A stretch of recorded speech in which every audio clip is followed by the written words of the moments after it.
A tradition spanning over 60 years, stock cars have been coming to Daytona Beach, Florida to race in one of the most prestigious tests of man and machine, the Daytona 500.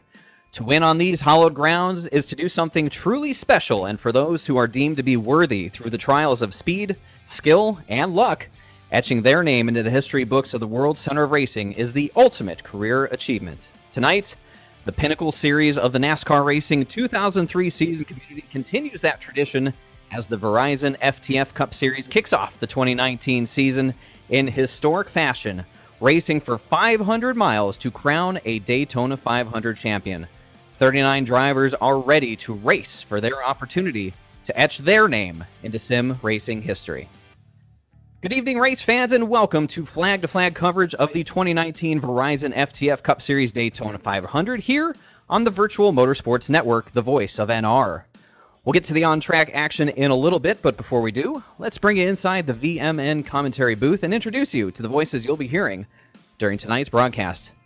I'm David Schildhouse, joined alongside in the booth by two-time Verizon FTF Cup Series winner Blake McCandless and the third member of our team, Joe Allen, working the production board to bring you all the sights and sounds of tonight's race. And Blake, here we are, 2019 season ready to kick off for FTF, their fifth season of operation. And for what's left of the NASCAR 2003 community, certainly the best do gather here at FTF. And what better way to do it than 500 miles around Daytona?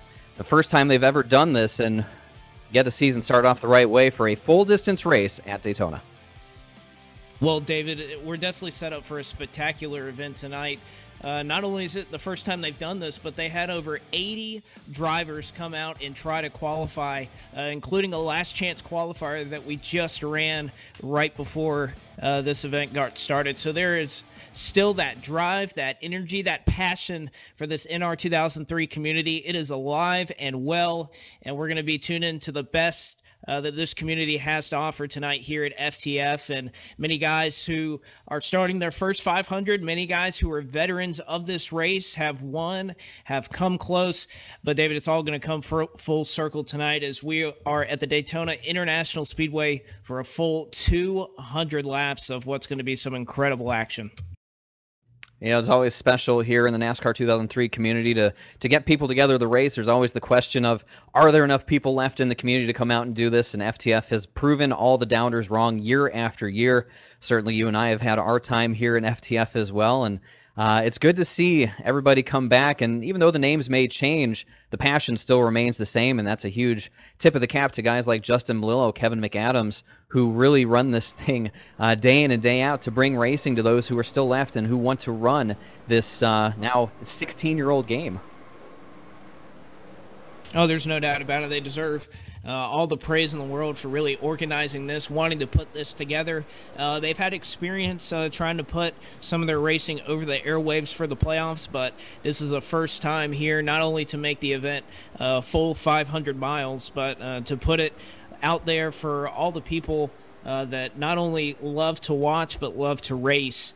And David, I'm sure we're just happy to have you come back here and kind of pay tribute to those roots and really be tuned into what's going to be a great race tonight. I know the last chance qualifier we just ran prior to this event, 20 laps, so I know the going was quick out there, but this track, this setup combination is primed to put on the best racing that this community has to offer. So we're really set up for what's going to be a very memorable night for this community.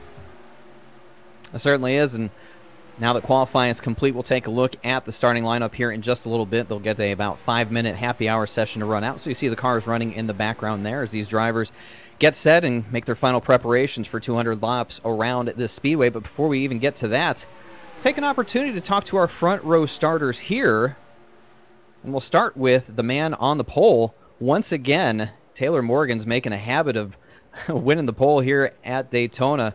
We'll talk to him now. Taylor Morgan's David Schildhouse up in the booth. Do you have a copy? How's it going, dude? That's good to hear your voice. Good to see you back here for another year of competition as well. You're making a habit of winning these poles. How is it that you're able to do this year after year? Oh, you know, just you know what they say. The old virtual team is putting together a bunch of really good virtual engines, and I'm just lucky to drive them. 3 years in a row. It takes a lot of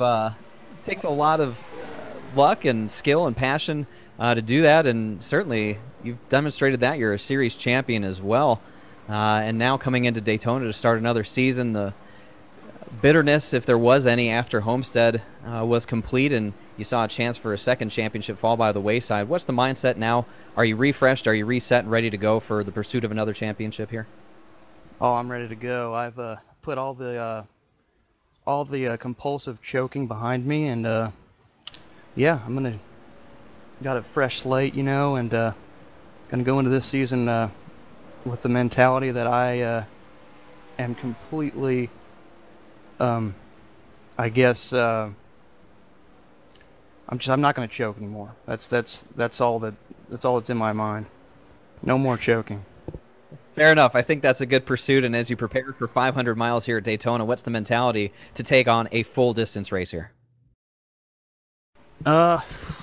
Dude, I mean, just gotta be hydrated, you know, gotta have a lot of water in your system. Not too much though, you know, don't want to get, Fair enough, Taylor. We'll look forward to seeing you get it done on the track here tonight. I'll give you an opportunity to say hello to anyone who's watching here tonight. Yeah, hello to, I don't know who's watching, but, yeah, hello. there you have it. 2017 series champion Taylor Morgans. Good luck leading him to the field from the pole, hopefully with some good luck and no choking. We'll be talking on the flip side as well. Oh, by the way, thanks to the admins, thanks Kevin, just thanks for everything you guys do to put together a bunch of good tracks and setups. There you have it. Your pole sitter tonight, Taylor Morgans in the 36. Good luck. Thanks. From that, we'll transition over to Blake McCandless, who's caught up with our second place starter, Mike Fallon. Well, Mike, you're starting on the outside pole tonight, but I think not only that, you were able to get the victory in your duel as well, so coming in with a lot of momentum. But what do you think is going to be the biggest change that we see from what we saw in the duels to what we see tonight, a race that is a lot longer than what we saw last week? I think you'll see a lot more high side racing because people will be trying to make some moves since they're stage racing as well, try to get the stage win. It's mostly just stay at the bottom and make sure you're in the top 15 during the duels, but since it's all out tonight, probably going to be a lot of racing coming to the end of the stage. That's our plan. We're going to try to stay up front for the first stage, maybe get this stage win, and if we get shuffled to mid-pack, we'll probably just drop to the back and ride it out until the end of the race, wait for the big wreck if it happens, because right in the middle is pretty hairy around here. Well, I heard you kind of mention earlier that you wanted to get to the bottom side of the racetrack. Running that last chance qualifier, it seems like a little bit different setup that they put in this thing. It seems like really the bottom and the middle are going to come in to play tonight. Does that really change your plans at all? Yeah, we'll be able to move around the racetrack. If you get moved out of the bottom line, it's not going to be a guaranteed death sentence to go to the back, so that's good. Make people be able to make a lot more better moves throughout the race and be able to make it some good ground throughout the field. All right, Mike. Well, we got to get going soon here for the starting lineup. Any last shout-outs before we get going here? Shout out to any teammates watching that might have the stream on with the race, and hopefully we can get another win here at Daytona this weekend for the team. All right, everybody. Well, that's Mike Fallon. We'll see him lead off from the first row outside of Taylor Morgans, and that will be the front row for the 2019 FTF Daytona 500. Best of luck tonight, Mike. Thank you. All right, there you have it, your front row starters. And with that being said, let's take the opportunity before the cars hit to the track to get your starting lineup to you. It is time for the Rubbin' and Racin' Motorsports starting lineup for this FTF Daytona 500. And as we heard from those two on the front row, man on the inside on the pole for the third consecutive year, driving the number 36 Butterfinger Chevrolet, it is Taylor Morgans, and to his outside, driver of the number 55 Napa Auto Parts Toyota, Mike Fallon. Inside row number 2 will go to the number 77, the Smoothie King Toyota of Kyle Riley. To his outside will be the number 18, the Jersey Mike's and Menards Toyota of Brian Mercurio. Row number 3 inside will be Davey Hazard, piloting the Martini Racing Toyota, tonight number 30, and the number 8, the Mountain Dew Amp Chevrolet of Chad Mikas. Row number 4. And remember, these starting lineups were as they qualified after the Do It for Dale duels.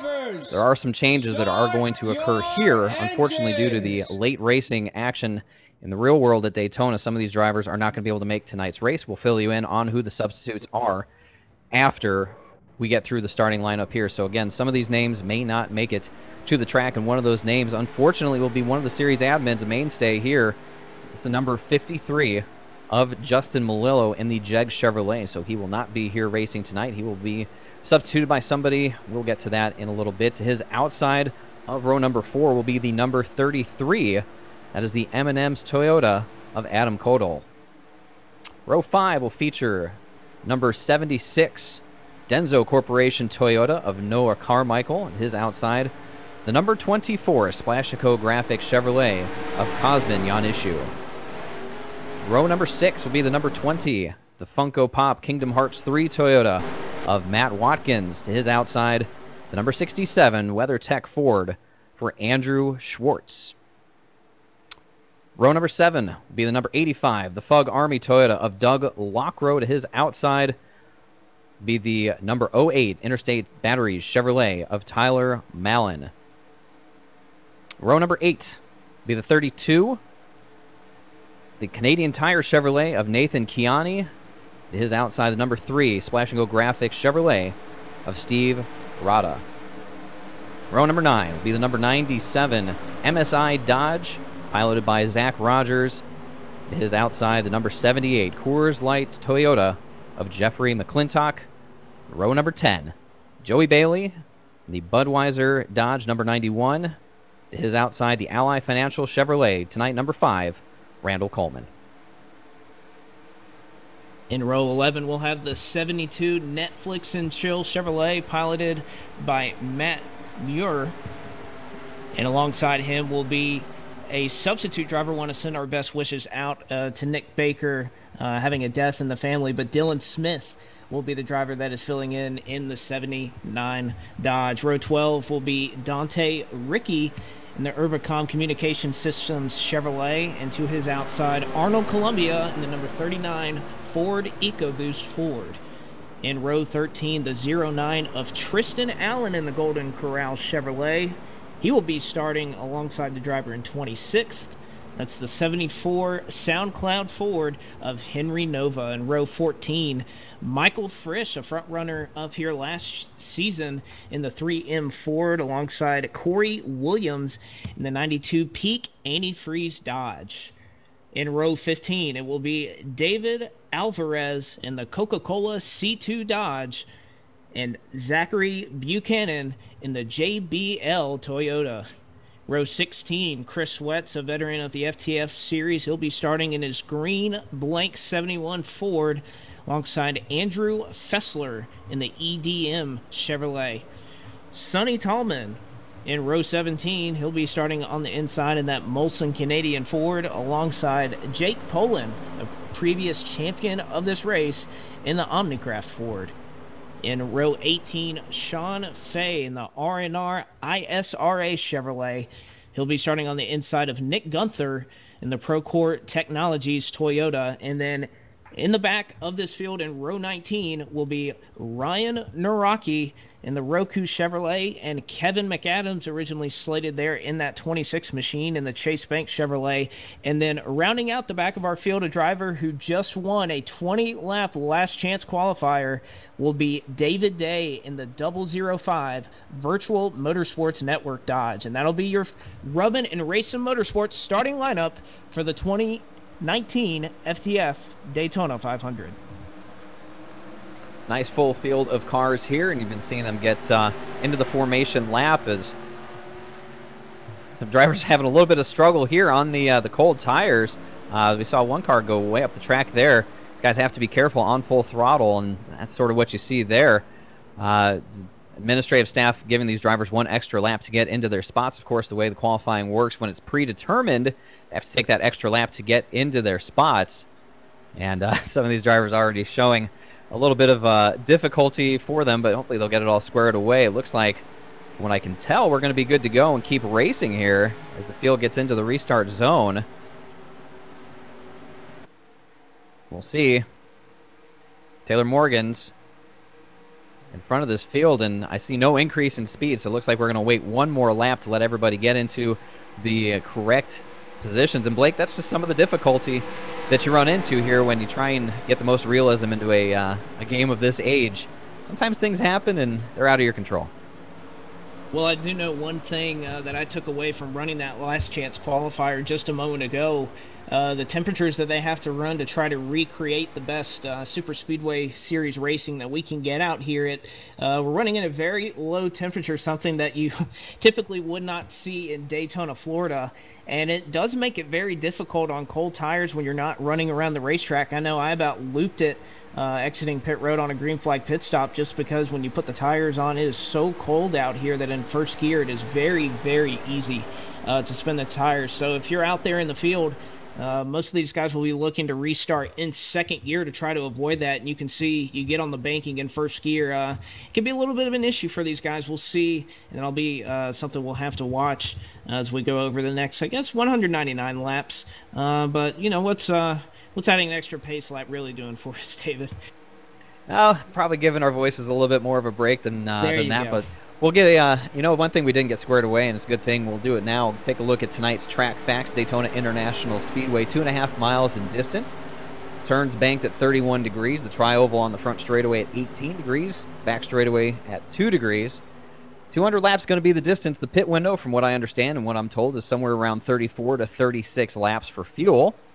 So we expect to see these drivers coming down and making their pit stops around lap 34, 36, somewhere around there. If we get caution flags, of course, that'll extend things out, but that will be the expectation. Is now the field getting ready to go. Field in the hands of Taylor Morgans, approaching the restart zone. He will put the command in the chat. There it is. We are underway. The 2019 Daytona 500 is green.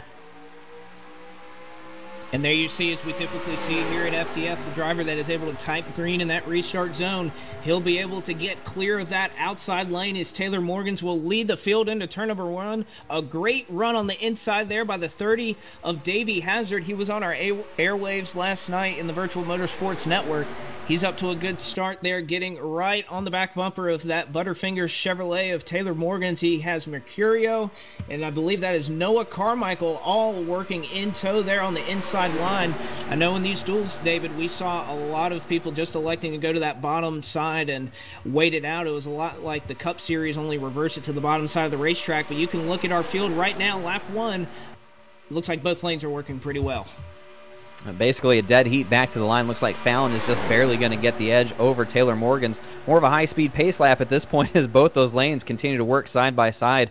And I think some of the drivers had some feedback since, well, a week ago or so when they ran those dual races to try and get a little bit better racing. It looks like Brian Mercurio is going to jump out of line, go underneath, and fall to the back, along with the 72 of Matt Muir as well.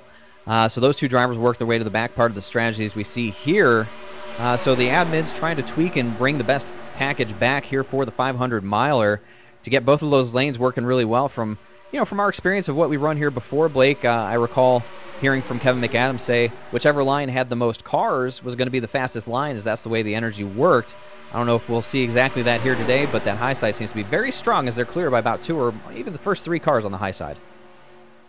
Well, I was about to say, David, if you're looking at the row with the most cars in them right now, it's the top side of the racetrack. Don't know if that's a product of guys in the back just wanting to play it safe and maybe get high, as we'll see, about 4 or 5 cars also dropping to the back of the field. They'll pull down on the apron and kind of merge back on into turn 3 right behind the field. A lot of these guys just electing to play it safe right now. That is one thing that is unique to this race only. This is the first time they've ever run 500 miles for this race, and the last thing you want to happen is not even make it to the end of stage 1 or stage 2. It looks like a lot of these drivers electing to play it safe, but let me play into the hands of some of these guys up front. Is right now Mike Fallon is resuming the race lead with Chad Mikas in close tow behind him. And that's a good point that you bring up, Blake, is the inexperience of most of this field at running a 500-mile race. Normally, the FTF Cup Series runs somewhere around 40% real-life distance. And so to go 100%, that's just not something a lot of these guys have experience doing, and it requires a much different approach. I myself have not done that many full-length races, I can say, in my career, and it takes a much different approach, and these guys got to show a lot of patience. And you talked about stage racing here at FTF. There is stage racing tonight. The stages are going to be broken up into lap 50, lap 100, and then the final 100-lap run to the end to make up the 200-lap distance. As I see 3 wide somewhere in the middle of the pack, that's a little tight right there.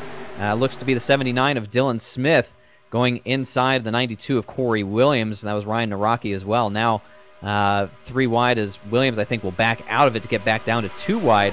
It's just really early to go 3 wide there. Dylan Smith with the aggressive move in that number 79. Well, I think you could go ahead and tell how many of these guys want to play it safe. Ryan Naraki, a guy that we just went through in the Rubbin and Racing Motorsports starting lineup, started 38th on the day, and he is already up to the 13th position on lap 7. So if that's not telling you how many guys have elected to go to the back of the field, try to play it safe, try to make it so they see the end of this thing, well, a guy like Ryan Naraki, Speed Incorporated, they have all 4 teams in this race. They're looking to get up front and get up front early. And you talk about Speed Inc., one of the bigger teams here at FTF. Didn't quite get that team championship last year, but lacking 2 of their drivers here tonight, Justin Melillo and Kevin McAdams, unable to make the field as they were at the Daytona 500 today. And, of course, 2 red flag periods made that event go on a lot longer than anticipated. So, unfortunately for them, not able to make the season opener here. It's not going to be a huge detriment to their season overall. I believe McAdams is going to be in a part-time capacity, and obviously for Melillo, 35 more opportunities, 25 more in the regular season to get into the playoffs, which I believe for him shouldn't be too hard to do. So, you know, strange to not see some of the names you're accustomed to seeing here tonight, but that's just the unfortunate nature when real life gets in the way. But right now, looking out front, it is led by that number 8 of Chad Mikas. They're single file for about the first 4 rows, and then that outside lane's formed, led by the 36 of Taylor Morgan. He's got help from behind from Jeffrey McClintock, Dante Ritchie there as well, Joey Bailey, Mike Fallon, sort of working both of those lanes, but Chad Mikas doing a nice job out front.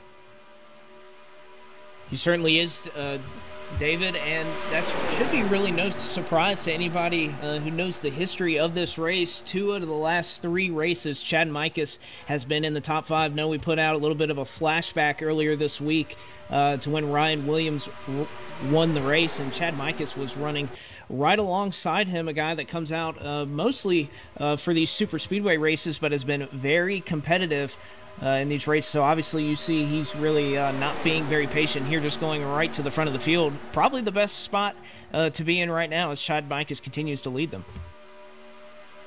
And just a lot of that patience being shown here, again, knowing you have to get to somewhere around lap 35 or so before you make your first green flag stop. And Blake, you know, in your experience, green flag stops at super speedways can really break up a big pack. That's when the strategy really comes into play. The guys cutting deals with one another. You see teammates working together, so expect to see a lot of those guys with commonality between them to hit pit road and try and break away from this big pack.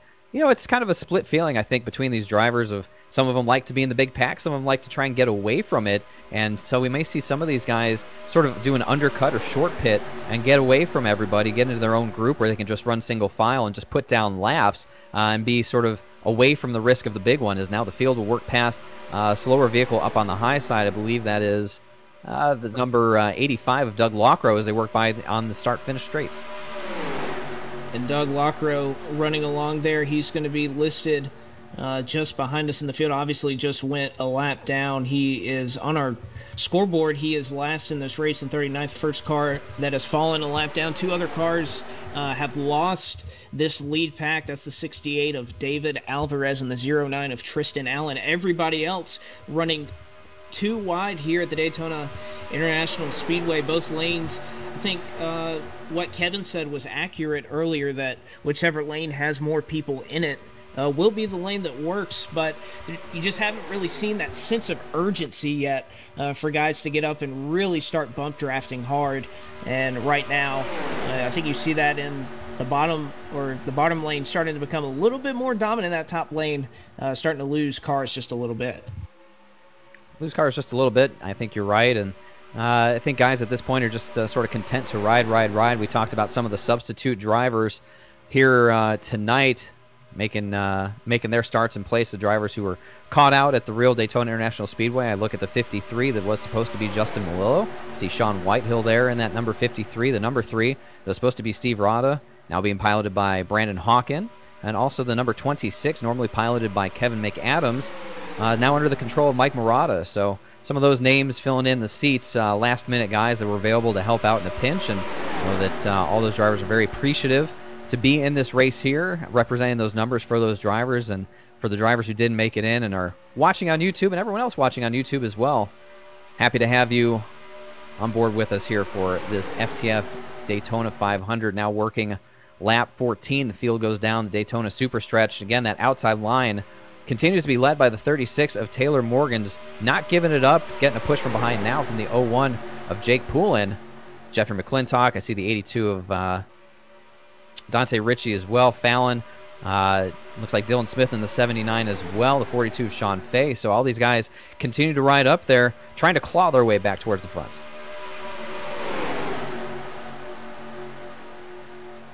Like you said, David, trying to make their way back forward. A little bit of a note here, Taylor Morgan's alongside a brand new teammate of his, David Day. Of course, Taylor Morgan's joining up with Team Crush this season. And David Day, by virtue of that last chance qualifier, working his way into the Daytona 500, they'll work their way past lap traffic. But there you see it, David Day makes the jump outside of Taylor Morgan's. We know if there's one person on this earth that is going to be patient, it is not going to be David Day. He'll work his way up to the top side, and he and Morgan's looking to do some work together.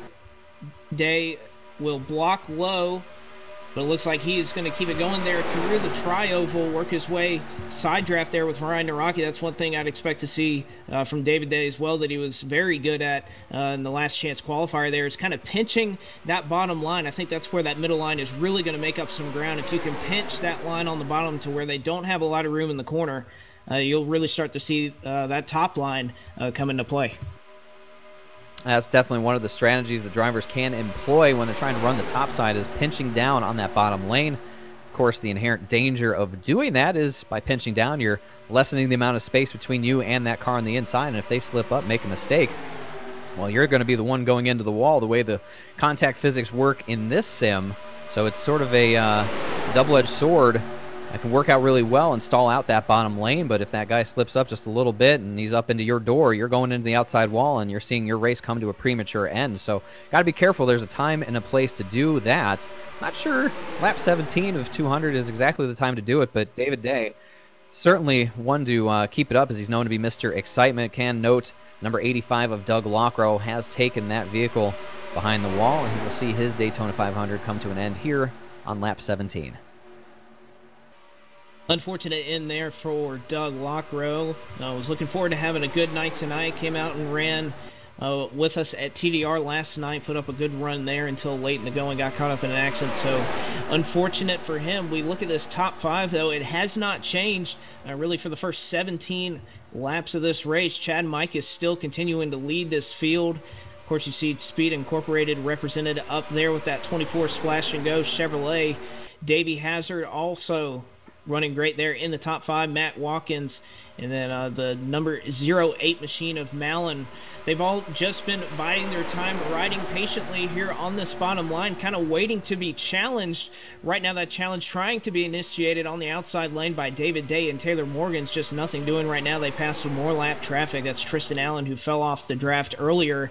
And David, it seems like that's a mistake that a couple drivers have made. You want to play it safe, but probably the last thing you want to do is go a lap down early.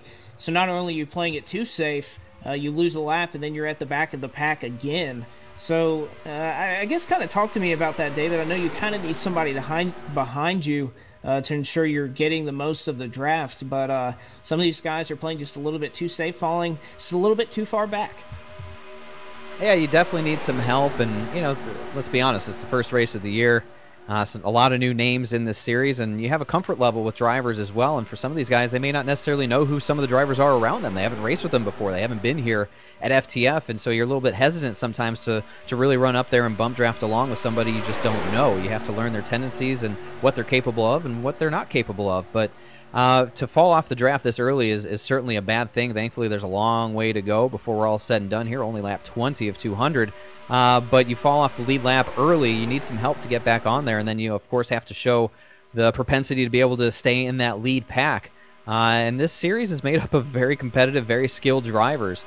As maybe an older sim, but the skill that's demonstrated by the top drivers in this series is on par with a lot of other big names out there. They just prefer to keep it here in this realm, and sometimes they dabble over in other realms as well. But it does take two to tango around here at Daytona at least, especially the way these physics work. You need help from behind. If you get too far back from that lead pack, you just simply can't make it up. You can beg and plead somebody to try and drop their pace to come back there and fetch you and bring you up, but that's a big ask, and not a lot of guys are really going to say yes to that, especially if they don't know who you are. So a lot of lessons being learned, a lot of bonds being forged here early on, and these guys should stick around for the whole season. This is when you start to learn these guys, and you start to form your opinions and build your reputations in this series for a full 36 race schedule. This is a good time to do it, and you race well here at Daytona. It can go a long way in making a good name for yourself. No doubt about that. And really, I think that's something that you can say about a lot of this field, making a good name for themselves. Already made it 20 laps. Really no inkling yet of a yellow flag or any incident that's brought us close to that. So far as we're 21 laps into this 200-lap race. The one thing I think that will be coming up soon, and I know we saw it in the Monster Energy Cup Series race in the real Daytona 500, is guys that may be looking to try to play some strategy here with the stage. Is obviously no caution after the stage end here at FTF, something they do that's a little bit unique. They do have stage racing, but after the stage ends, we will continue to run under the green flag. But I believe at some point you may see a couple of guys, a couple teams, these teams have formed alliances of some sort. They may try to do what some of the Cup guys do and short pit, try to break off from this pack and try to make up some time, get those stage points, and try to set themselves up for a good finish here. We know that green flag stops always are really what separates the boys from the men here on these super speedways, and if you can time that out perfectly, get enough people to work with you, it can be a really effective way to try to separate and try to shrink that lead pack, try to eliminate some cars from contention. Talk about our leader right now while we have a moment in that number 8, still Chad Mikas, known as Talladega Mikas at his home league Solstice. He's run top 5 in 2 of his last 3 500s, so a guy who's pretty well suited to lead the field here at a plate track is Chad Mikas. And for those who were paying attention earlier in the week, we did a little replay of the 2016 FTF Daytona 500K, which Chad Mikas was dueling with Ryan Williams in the closing laps. Ended up coming home within the top 5, had a shot at the win after a late race wreck, really weeded out the field. But Mikas up front looking for redemption, getting a good push from behind from Cosman Yanishu right now in that 24. And talk about Cosman, he's got 4 starts in the Daytona 500.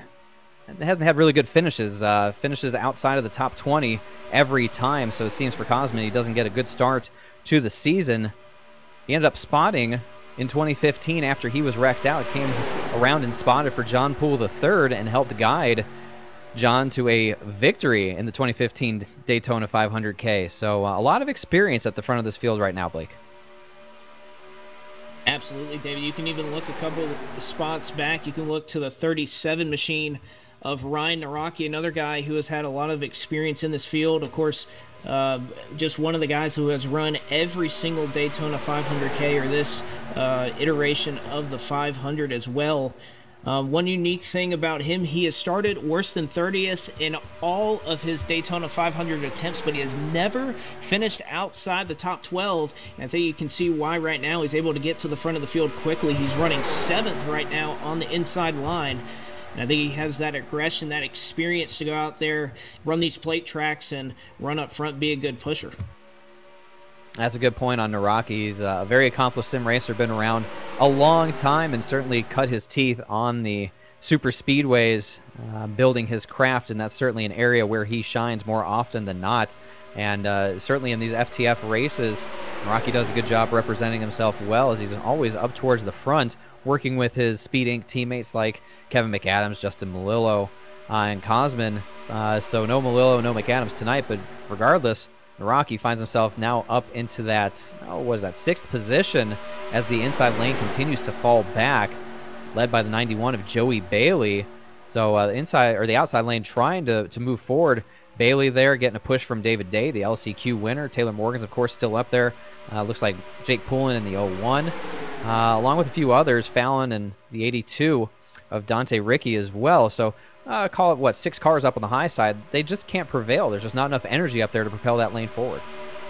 Well, David, they can't prevail, but what I was just about to point out, they're keeping up with Ryan Naraki and really the top 5 or 6 there on the inside line. So you said it earlier, 6 cars in the outside line right now. 1 car, though, on the inside. I believe on pit road entrance, he's going to go to the inside wall. We can scroll back and see that. It is the 26 of Michael Marotta. Don't think there was any, obviously some contact there to force that issue, but I don't think we will see the yellow flag just yet. And actually we will. That'll be the first action-packed tracks yellow flag of the evening. Don't know if he was electing to go down pit road or not, but looks like there was just a little bit of contact there that sent him around, and we'll have to go back and bring you to that just in a moment. But it looks like it's not going to end up well for the Speed Inc. machine. That Chase Bank Chevrolet looks all bent to pieces right now, as Michael Marotta looking to put up a good finish here in relief of Kevin McAdams, who wasn't able to make it tonight. It gives us an opportunity to send it over to our 3rd member of the broadcast team for the first time here tonight, Joe Allen, working the production side of things to look at the replays and analyze them and bring us our first What the Splash Happened, brought to you by Splash and Go Graphics. And Joe, if you're there and you got it ready, tell the fans at home what happened. Yeah, we sure do have it ready. David Schildhouse focusing in on the number 26 machine here. Coming up on the bumper of Matt Muir in that number 72 machine. Looks like a little bit of warp out of the 72 and probably a bad bump gone wrong down the straightaway. That's what sent the 26 down to the inside wall here, as we see. And I believe hard contact off the inside wall is what we're going to notice here. So just a product of NR 2003 racing and racing online in general. Unfortunately, you run into those lag instances where some guys have, differing internet connections, and unfortunately nowhere for the driver of the 26, Michael Marotta, to really go or do anything different from the looks of this angle here on the replay, guys. Back up to you in the booth. Unfortunate for the substitute driver for Kevin McAdams, was trying to mind his P's and Q's as all the leaders now come down pit road, and looks to be a little bit of strategy employed by a lot of these drivers. Looks like the first car off of pit road is going to be the number 15 of Phil Parker. So a little bit of pit strategy for him, and looking back at his pit stop to see if it was just, he actually never made his pit stop.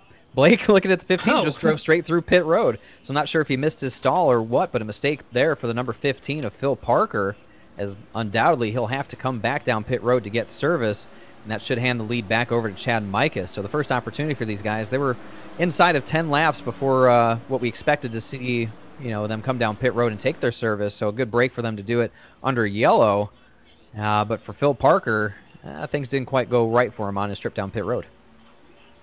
Well, and that's one thing that really that a lot of guys will take care of in happy hour, but when you don't, it really comes back to bite you, is finding out where your pit stall is. One unique thing about this race is these drivers were actually able to select their pit stalls. Usually, really in any sim that you go to, it'll be kind of randomly selected, or you'll see an order where it goes in the order you qualified, so pit stall 3 will be given to the third place driver and what have you, but they actually selected their pit stalls for this race. But you have to make sure you practice it in happy hour, so that you don't drive right by it on pit road. Unfortunately, I think that's what you saw there with Phil Parker, a little bit of inexperience and just kind of looking at those pit signs, not really sure which one is yours. And then obviously if you miss it, just drive right by it, come back down the next time around, put 4 tires and a full 2 cans of Sunoco Racing fuel in it. Nothing really lost other than the opportunity to get some stage points here, as we'll have, I believe, about 20 or so laps to go here before stage 1 comes to a conclusion. And there was some contact on pit road Looking back at it, the 71 of Chris Wetz, a little bit hot on the throttle when he was getting out of his pit stall. Actually looped, sort of half-looped this number 71 on pit road right into the oncoming path of Kyle Riley. Nowhere for Riley to go in the 77, runs into him, sort of finishes off the spin. And those two drivers pull away. No further incident there. Actually, there was another incident even ahead of them involving the number 5 of David Day. Looks like the same sort of thing as he got out of his stall. Just too much throttle input and spun the number 5 around on pit road. So a couple guys struggling to get out of their pit stalls, Blake. And, you know, you were out there for the LCQ. You said it was a little bit loose, and perhaps with the gearing, getting out of your pit stall in first gear, a little too much power being transferred to those rear wheels, you can lose grip pretty quickly. Oh, no doubt, David. Usually it's pretty stock. You want to get into first gear, pump those RPMs up a little bit, and then make sure when you're exiting, you got a little RPM built up. Don't want to spin the tires too much, though, but again, with these cold conditions, putting these tires right on, it's really cold and loose right off the start, right off the bat when the jack lowers on your car. So you have to really be careful here in first gear with this setup of exiting your pit stall, or else it's going to go to hell in a handbasket pretty quickly. Indeed, another driver struggling on the cold tires on the banking was the 92 of Corey Williams as he was rejoining the track. Kind of like what we saw in the pace laps, Blake. Just a little too much throttle input and too cold a tire. And around the 92 went, kind of nosed it into the fence, just took a hard right into the wall. That's pretty decent contact. Again, this is moderate damage, so may not be a race ender for Corey Williams, but still any damage that you sustain at a plate track is pretty tough to deal with. His aerodynamics are so important here. So a number of drivers struggling under the caution flag period, but nonetheless, we're getting ready to go back to green. Here's the field. Looks like it's going to get formed up and probably be 2 by 2. I think we got the 1 to go signal. So let's take the opportunity to reset the top 10 here. It's going to be Chad Mikas, Davey Hazard on the front row, Cosmin Yanishu, and 20 Matt Watkins in row 2, Taylor Morgans, Tyler Mallon row 3, Jeffrey McClintock, Joey Bailey row 4, Chris Wetz, Kyle Riley there in row number 5. So the top 10 there. So we'll get set for the restart coming on lap 31. And one thing I'm noticing, of course, they give the leaders lane choice here at FTF, and kind of interesting to see Mikas elect to take the outside line here on this restart. Has Davey Hazard on the inside. Maybe he just wants Yanishu right behind him to try to give him that push. You also have Taylor Morgans, a former series champion here and a great super speedway racer as well. So perhaps just kind of looking in his rearview mirror thinking, who's going to be the best pusher for me? And right now he's looking at that outside line. Just haven't seen a majority of the field go to the outside yet, so interesting to see if everybody will migrate up to the top side or not. But nevertheless, Chad Mikas will kind of test it on early here. Lap 30 will be going on 31. We'll find out here on this restart if that Highline's really worth it or not, David. Yeah, interesting choice for sure. But I believe with Cosmin behind him, he trusts the push that he's going to get from that 24, as he pushed him really well through that first stint before we got to the first yellow flag there. But nonetheless, field in control of Chad Mikas getting down into the restart zone. Green flag back in the air. Field underway here to start lap number 32. Do want to make mention Ryan Naraki in that 37 fell from the server under the caution flag. Was able to rejoin. He will get his laps back, but that'll hurt him on track position. But nonetheless, it is Mikas out front. Now clears the bottom lane and will drive down there to pick up Davey Hazard and ditch Yanishu. That'll leave only 3 cars right there in the outside line. Is Chris Wetz now trying to pull up along with everybody there in the outside line. Now Mike Fallon, David Day, Adam Kodal looks like he was trying just for a moment. He'll duck back down to the bottom. I think, though, that high line, if you can get some real quality people there, we saw 6 cars being able to hang with the bottom line earlier. I really think that high line, if you could get some good pushers out there and just get the numbers, will be just as competitive, if not more, than the bottom side of the racetrack right now. Davey Hazard, though, being a loyal pusher to Chad Mikas up front. Matt Watkins, a name that we've mentioned quite a while here over the waves in sim racing. He's running third, having a good run up there. And then how about Mallon as well up there in the 08 Intel car? He's in fourth. Doing a nice job, those guys, for sure. Up front, the position that they definitely want to be in. Kyle Riley there in 5th. Mentioned he had that issue with Chris Wetz on pit road, but seemingly no worse for the wear. And again, those cars that have been up on the high side have been the guys that seemingly have been there all race long. Cosman, Taylor Morgans, Jeffrey McClintock in the 78. Now Chris Wetz there as well. Mike Fallon, your second place starter, was there. Here comes David Day leading the charge up there. Henry Nova in the 74. So that high side seems to be getting organized as that inside lane sort of deteriorates a little bit. The first 4 cars pulling away, but then there's kind of a gap back to Joey Bailey. Well, Bailey tried to go and jump up in front of that outside line, but Yanishu was not having it. That is what that created a little bit of a checkup right there that'll force Joey Bailey to go back. But you have to also think that right now you're starting to set yourself up for the end of stage 1. And as we know, many of these guys looking for the full-time campaign and those stage points, I'll tell you what, here at FTF, they are so important because of the seeding and just the amount of drivers. You typically see a lot of the same guys running up front in a lot of these stages. So when you get to these super speedways and a lot of these guys who may not be as competitive on the other tracks that we'll go to this season, you really have to take advantage of all the stage points that you can get, because they could be huge in determining those kind of 12th through 16th positions in the playoffs. So right now that high line starting to get a little more organized, try to make a charge there with that bottom. But right now nobody really electing to go 3 wide just yet. But Yanishu right there trying to pull that outside line, but it looks like they're staying even there with the 77 of Kyle Riley. Staying even, and I want to make mention of everybody still on the lead lap except for one driver. That's number 68 of David Alvarez. He is scored 4 laps down. Of course, Doug Lockrow and the number 85, the only retiree from the race. So 37 cars still on the lead lap, 38 still on the track in totals. They're 3 wide, a little bit further back in the pack. I can't tell exactly who that was. I think that was the 39 of Arnold Columbia there, 3 wide with the 97 of Zach Rogers. He's got it back down to 2 wide. So again, tense moments. These guys try to get sorted out and get settled back in for another long run. And Blake, I'll ask you this as a driver who's been out there doing it for a long time. When you get that long green flag run and then you're setting up for the green flag stop and the caution flag comes out to disrupt that, what does that really do to the rhythm of the race from a mentality standpoint? How do you reset yourself as a driver to say, okay, we're gathering back up, we got to get back into the function of these long green flag runs if we're going to make it to lap 200?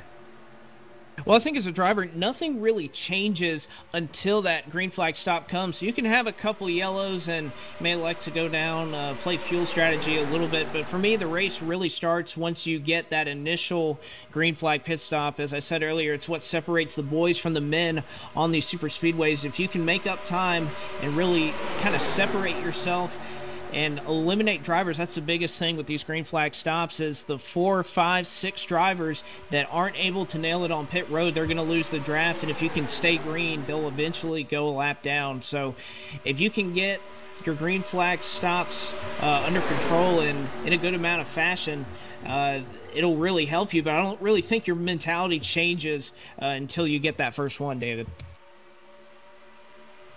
The cautions really help the drivers sort of relax, and again, with a longer distance race, you'll take all the relaxation you can get, because even though it looks like they're just going in a straight line, holding down the gas and turning left, there's a lot more going on. As here comes David Day through the middle, 3 wide with Zach Rogers and the 67 of Andrew Schwartz for about the 24th, 25th position.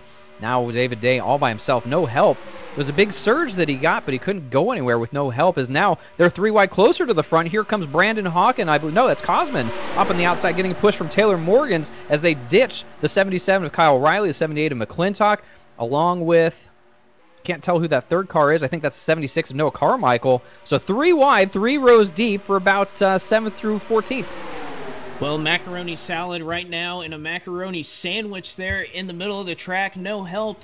However, Zachary Buchanan, and I believe that's a 08 of Malin. If I can scroll here real quick. No, that's Dante Ricky in that 82 car. They'll move up to the middle. And David, this is what we were talking about earlier. That top side really all afternoon has been running in the middle groove. But this is the first time all night that we've seen that third line right against the outside retaining wall come into play. And I think that's why you saw David Day drop to the back, as that entire line formed on top of him. And there was just really nobody in the middle. So look, as we come down to this stage, I believe we're going to approach 10 laps to go in stage 1 this next time by. These guys are starting to get a little bit racy up here, and I think as we see right now, Brian Mercurio there in the back of the field trying to go 3 wide. That third lane is going to come into play. Haven't seen a lot of 3 wide all throughout Christian McCaffrey's Speed Week, so with that third line in play, don't really know if that top line, the middle line, or the bottom is going to be the fastest line around the Daytona Speedway. Well, business is picking up here at Daytona, and yeah, it's because Stage 1 is getting close to being concluded. A lot of those valuable stage points on the line, so here comes Brian Mercurio, getting a push from behind from the 58 of Michael Frisch. Dylan Smith there as well, along with the 39 of Arnold Columbia. So they're trying to make some hay as Cosman and the 24 sort of in that sucker hole in the middle, falling back. So the driver that was up front, now the driver of that 24, cuts down in front of Taylor Morgans, gets picked up there. One car now stuck in the middle by himself. It's the 82 of Dante Ricky. Kyle Riley dives out 3 wide. Sort of a lot of disorganization here as Joey Bailey links up with the 4 of Zach Buchanan ahead of Mercurio. So what was 3 wide ultimately gets settled back down to 2, but that outside lane, Blake, really fell back a long distance. They did, and I think they really have to make up their minds. Are they going to go all the way to the top right next to the wall? Are they going to go in the middle? I think that's really the issue right now. You can have 3 lanes, but with guys kind of abandoning the middle, abandoning the top as they're gaining some momentum, it's really allowing that bottom line, who really has nowhere to go right now, to just keep that steam momentum going. And right now, I think that's just the name of the game right now, is if you're going to run 2 and 3 wide, you have to have enough cars committed to both to make something happen. That's a good point. You got to be committed. You got to have a plan and stick to it. Obviously, things change on the fly at 200-plus miles an hour, but these guys are going to make their way to the front, which it seems that they want to do. Now, Zach Buchanan gets stuck out in the middle, and that number 4, he'll fall back as Joey Bailey gets a big push from behind from Mercurio. So that inside lane, pretty well organized. 3 cars in the middle. Oh, Zach Rogers down. Oh, they're turned around on issue. Taylor Morgan's up into the fence and over. This is going to bring out the second caution flag of the night. This is a huge wreck in the middle of 1 and 2. Well, the big one comes right as we're looking to go into the end of stage 1. I believe that is going to send several cars out of this race with severe engine damage.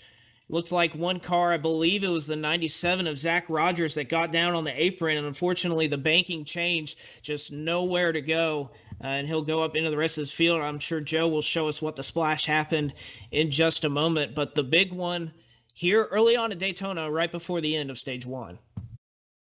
A lot of implications on the line here as some of your fastest cars, your pole sitter, Taylor Morgan's nowhere to go. I saw him get caught up in a Cosman as well in that high side lane, absolutely nowhere to go. And if Joe's ready, we'll take a look at our second What the Splash Happened of the night.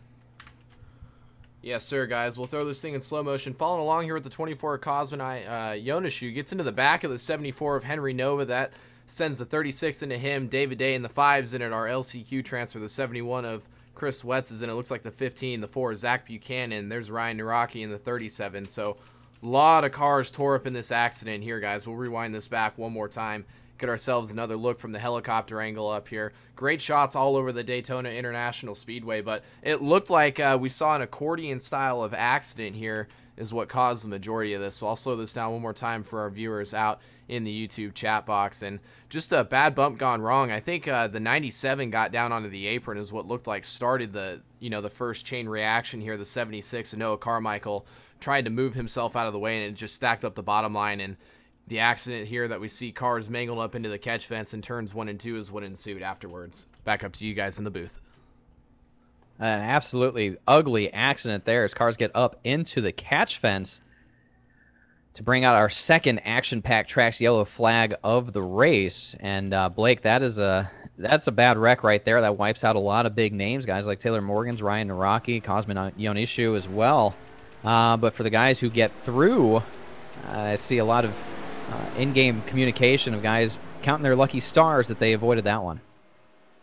Absolutely, and I think the one thing you have to look for, some of those guys that were in that accident with the moderate damage that we're running, as long as you don't get any engine damage, that's probably the one thing that's going to hinder your race more than anything. Obviously, you can get a little bit of side damage, a little bit of damage on the rear. It's not going to hurt you that bad, not put you out of contention as long as that engine is okay. So look for a couple of those guys who may have been involved in that accident to be quite competitive here as we continue to go along. But some of those guys, obviously those that went into the catch fence, guys like Arnold Columbia, whose Ford EcoBoost Ford is just all mangled to pieces here. I believe he is pulling it behind the wall as we speak.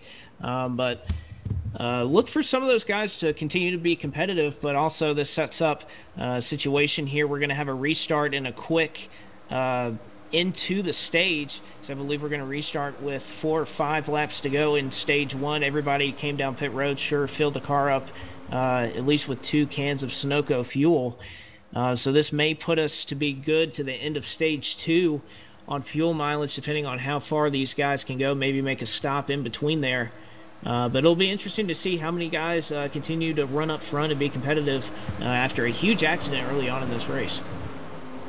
The whole field did come down pit road to take their second round of service. Tyler Mallon took a 2-tire stop and was the first car off pit road, followed by Davey Hazard, Chad Mikas, Matt Watkins, and Sean Whitehill in the 53, substituting for Justin Malillo. So a little bit of strategy for Tyler Mallon to put himself out front as the stage 1 draws near an end.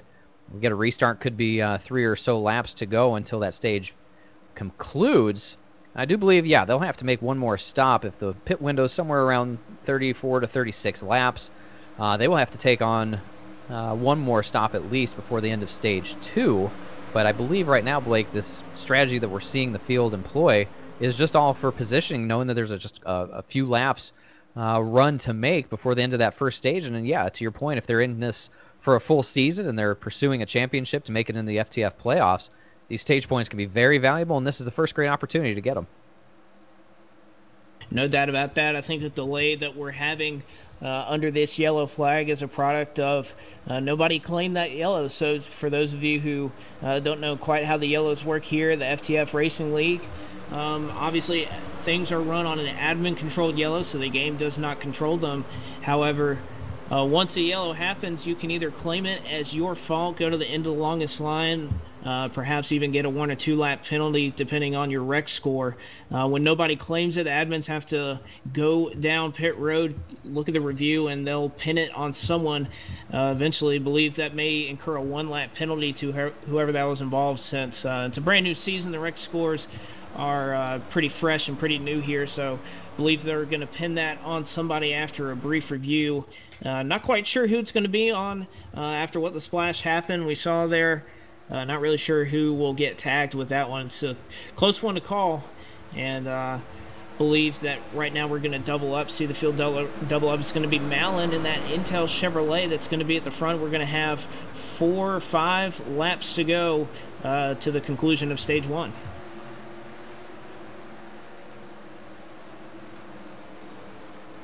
Now, while we have this opportunity, as the field appears to be given the 1-to-go signal, make mention if you or your league is interested in getting on the virtual Motorsports Network, we do have space available. For more information on how to get your NASCAR Racing 2003 season league broadcasted, visit our Facebook page at facebook.com/virtual Motorsports Network and send us a message today.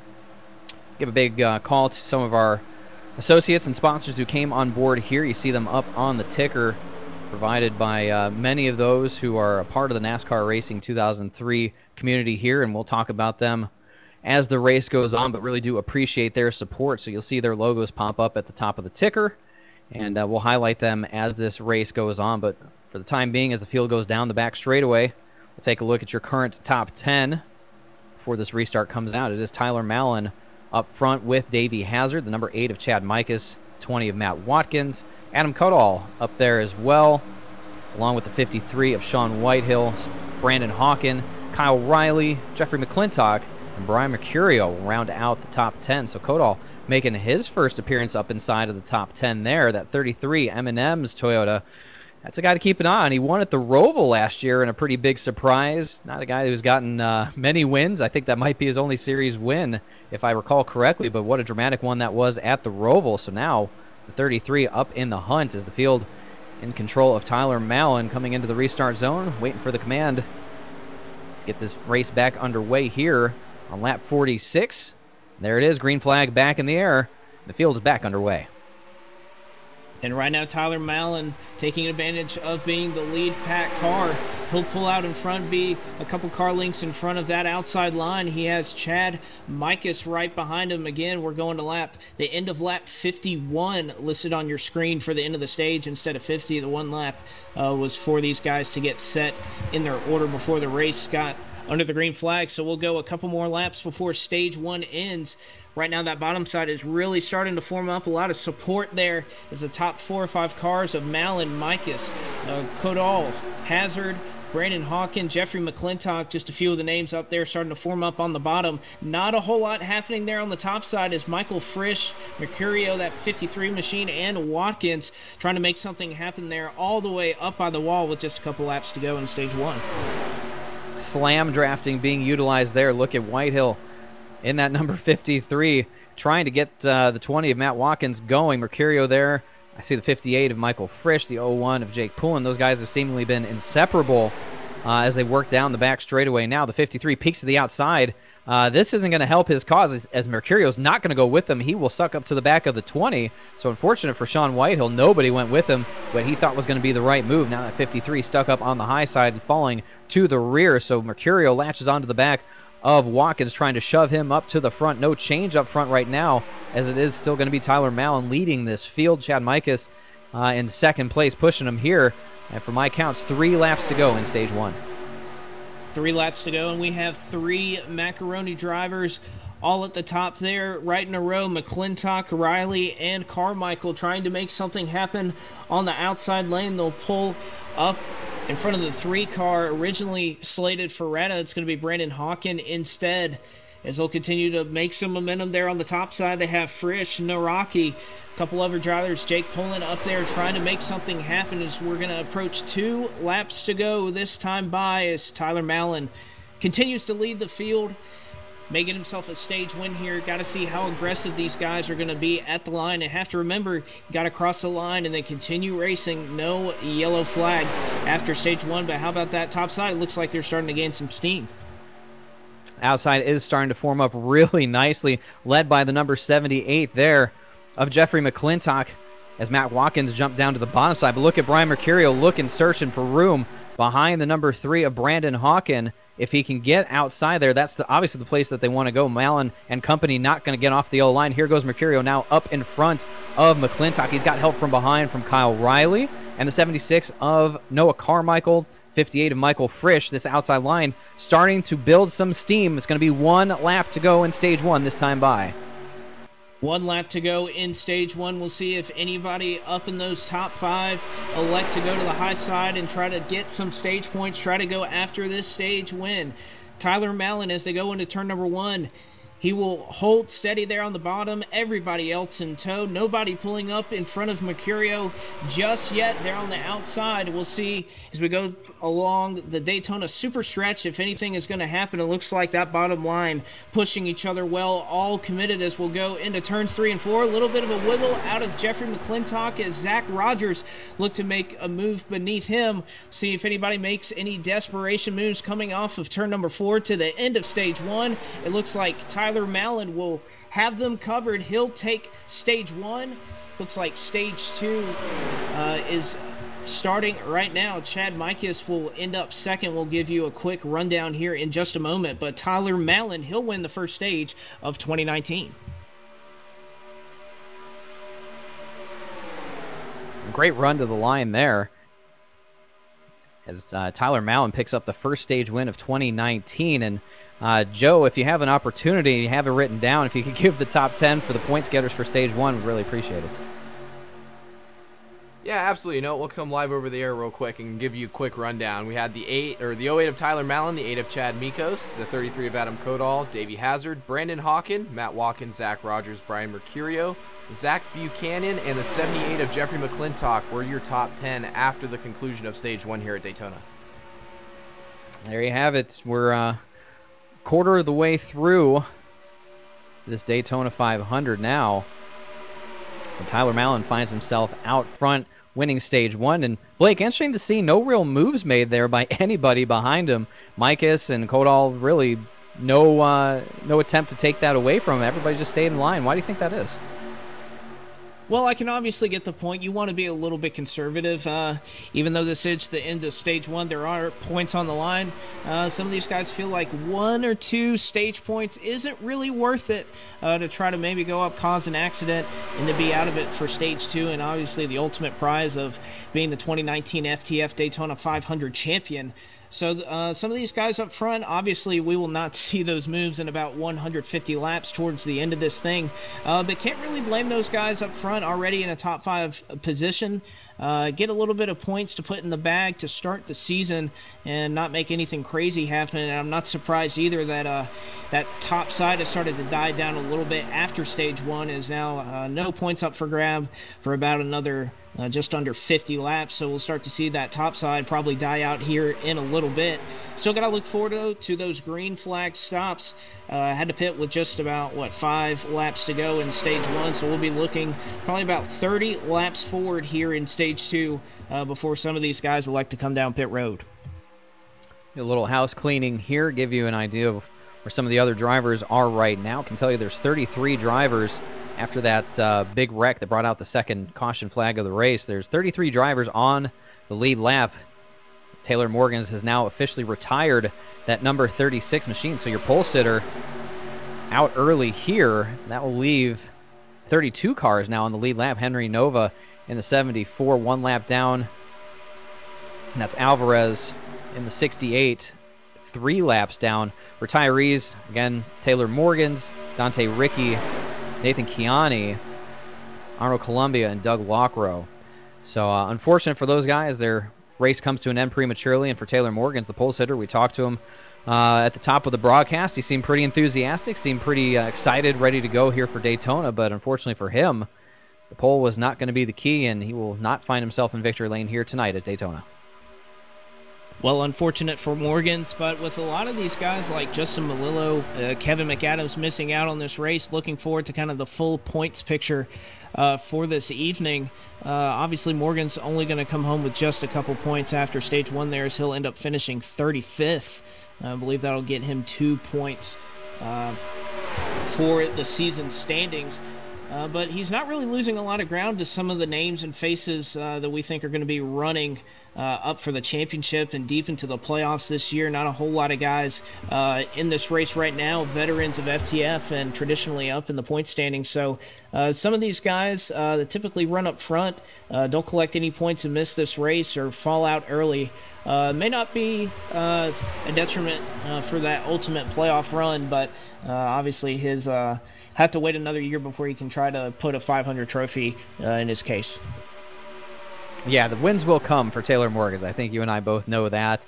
The wins will come, and probably in large quantities, as he has shown the ability to win a lot of races, win a championship, as well as some could argue he could easily have 3 championships to his name, if not for his inability to navigate pit road at Homestead in 2016 and last year as well. So potentially 3 championships for Taylor Morgans. He still has 1, but that's a name that will always be in contention anytime he comes to the track. And don't let the bad run here at Daytona fool you. That's the guy that should definitely be considered a championship favorite, even though we're already in just the first race of the year. When you talk about preseason favorites, Taylor Morgans is a name that comes to mind. Let's talk a little bit about our third place driver right now, Adam Kodal. That's a name that's been around, one of the series admins as well. Look at his 500 starts. Did not make a start in 2017, but he does have himself a top 10 finish, finished 7th in 2016. Got himself a 12th place finish last year. So all of the 3 races that Adam has entered, he has finished inside the top 15. And he did end, like I said, that 83 race winless streak last year by winning at the Roval. So some positive momentum for him and looking to keep things going strong as he enters the 2019 season. He said he felt pretty satisfied with his 8th place finish in the duels, and you know, everything was okay, but was really looking forward to coming out here, putting a good run together.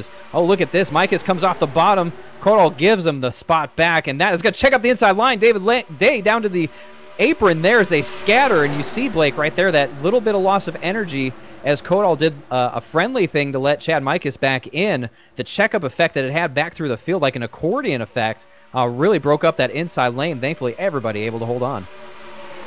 And that's a great piece of driving here through the tri-oval. Probably one of the worst spots that you can have a checkup here at Daytona. Obviously, on the straightaway, you can see it coming, and in the banking, you have a little bit to help you. But in this tri-oval, it's a little bit tighter than most people realize, and really tough to navigate if you're checking up. No, we had that a little bit in the LCQ, and it could be a little bit difficult to navigate. So really a fantastic job by this entire field here, keeping us under the green flag, not tearing up any more race cars here on lap 60 now, as we still are approaching, still a long way to go towards that 200 marker that we'll reach at some point this evening. Don't know quite when, but again, a good job by this entire field, making sure they see another day. But I think the one thing it has done is it's really created some urgency in that outside lane. The checkup on the inside, a couple of drivers got ducked out to the outside, and now they're making some hay up there on the top side. As Micus, he'll jump back to the outside lane, and now he's looking for the lead again at Daytona. Chad Micus on the high side, getting a push from Codal. Behind him, Mercurio, McClintock, Riley, and Carmichael. Here comes Zach Buchanan in the 4 as well. So all these guys up in the outside lane. Ryan Naraki, I see him there somewhere around 10th place. Remember, he lost connection, got his laps back, and has now fought his way back up towards the top 10. So these two lanes working together well once again. That inside lane made up of Tyler Mallon. I see Davey Hazard, the 3 of Brandon Hawk, and the 20 of Matt Watkins. There's I believe Rogers, yes, Zach Rogers in the 97, along with the 45 of Andrew Fessler, David Day. And here comes the middle lane now, being led by Dylan Smith, getting a push from behind from Mike Fallon, 3 wide around 10th place. Well, any of the patients that we were thinking about seeing earlier, it's really going out the window right now. Dylan Smith filling in for Nick Baker in this race, looking like he really has nothing to lose, trying to be as aggressive as possible. We'll give a shove to that macaroni salad driver of Kyle Riley right in front of him. Noah Carmichael, he'll lead the group on the outside with Zachary Buchanan and Ryan Naraki close behind him. Really starting to see 3 wide really working here. You can even see right now only 3 drivers up in that 3rd lane. But as soon as they come off that banking out off of turn number 2, they get quite a great push. As now Micus kind of has to choose, is he going to block the middle or block the high lane? He'll like to go high, as now Mallon leads the bottom. Kodo will head that 2nd lane, and Micus, he'll go to the top side of the racetrack. But look ahead, there's lap traffic coming. Where's the lap traffic going to go? Oh, this could get messy in a big fashion as the field comes up on the slower car of Henry Nova in the 74. They're going to have to eke past him some way, somehow. They're already 3 wide going into turn 1. Are they going to go 4 wide? McClintock, what's he going to do? Dives it down low. Somehow there's room.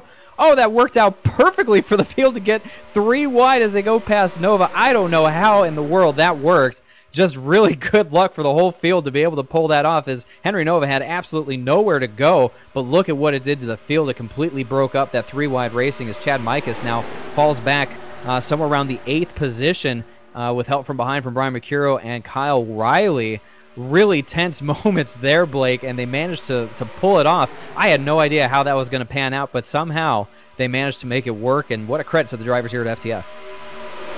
Absolutely, and I think it kind of created a little bit of a pause for this field. They're tightening their belts just a little bit tighter after that one, as I think the realization that a couple of these cars that were damaged in that big accident that we had earlier in this race, that's going to be something that is going to have to look forward to, as Jake Poulin and Henry Nova, a couple of guys in that accident, they're now a lap down and 2 laps down respectively. But that's something that these guys are going to have to look for as they try to catch up here to the end of this pack. Don't think they quite have the engine to do it. That's going to be something probably, every 15 laps or so, that if these guys can't keep up, they're going to have to keep dealing with.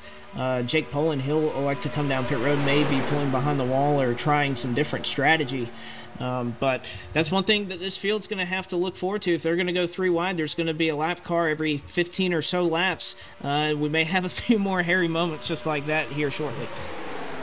I've been watching this 42 of Sean Fay get shuffled out. Dylan Smith ditched him, and now Fay has fallen back. He was inside the top 10 last time by, now has probably shipped off another 10 positions, so somewhere around 20th I think he'll settle out, as nobody wanted to work with that number 42 as Dylan Smith continues his push up inside towards the top 5. They see Andrew Fessler and Adam Kodal working that outside lane with help from Chad Mikas and Brian Mercurio now. So 4 cars, Kyle Riley there, a 5th car on the high side, trying to reform that top lane and get back up there to fight with Tyler Mallon, who continues to lead the field around here on lap number 67. A good job here so far by Tyler Mallon.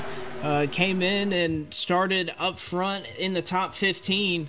Is really a driver that, as you can see, has been in the right place at the right time, has had the help behind him, and Davey Hazard. And how about we'll give a shout out to Davey Hazard as well. To really, no matter who's been in front of him, he's been a very reliable pusher, a guy that we saw last night here on VMN make some great aggressive moves late in the race, and was definitely a factor. Obviously a great accomplished super speedway driver. He's in the right spot and giving some good help to Mallon, who is right in front of him.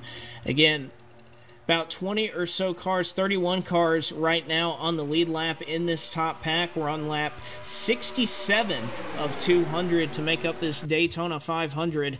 And I think those green flag pit stops starting to loom just a little bit, where these drivers want to position themselves, try to get that track position to duck down off of turn 4 and coming onto pit road. That's something that's got to be playing in the back of their minds and their crew chiefs' minds here in the next 10 to 15 laps. Yeah, I imagine we'll be probably somewhere around lap 80 if this thing stays under green. Just going on again off of the known pit window that was told to me of 34 to 36 laps, something around there, and they pitted on lap 44, so that's tell me that somewhere around lap 80 is when these guys will make their next trip down pit road. As I look at that outside lane, starting to lose some energy. Dylan Smith out there in the number 79 again in a substitute fashion for Nick Baker. Dylan Smith has been one of the most aggressive drivers here tonight, not afraid to tuck it into the middle and go 3 wide if needed, if he has the run, and now getting a push from behind from the 45 of Andrew Fessler. Again, Adam Kodal there as well on the outside lane. Mercurio and Riley. Talk about these guys, the Macaroni Salad Boys. They stick together very well and work together very well.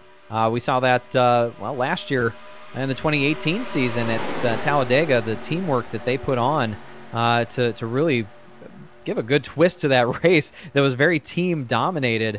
Macaroni Salad Gang out here representing well. Dylan Smith leading that top side again, up alongside, I believe that's number 58 of Michael Frisch. So around the 8th position is where that top lane sits right now. And here comes Mike Fallon, the outside pole sitter, bringing Frisch with him. So now the outside lane, Blake, has a lot more energy this time by. Can they push their way up to Mallon, rather?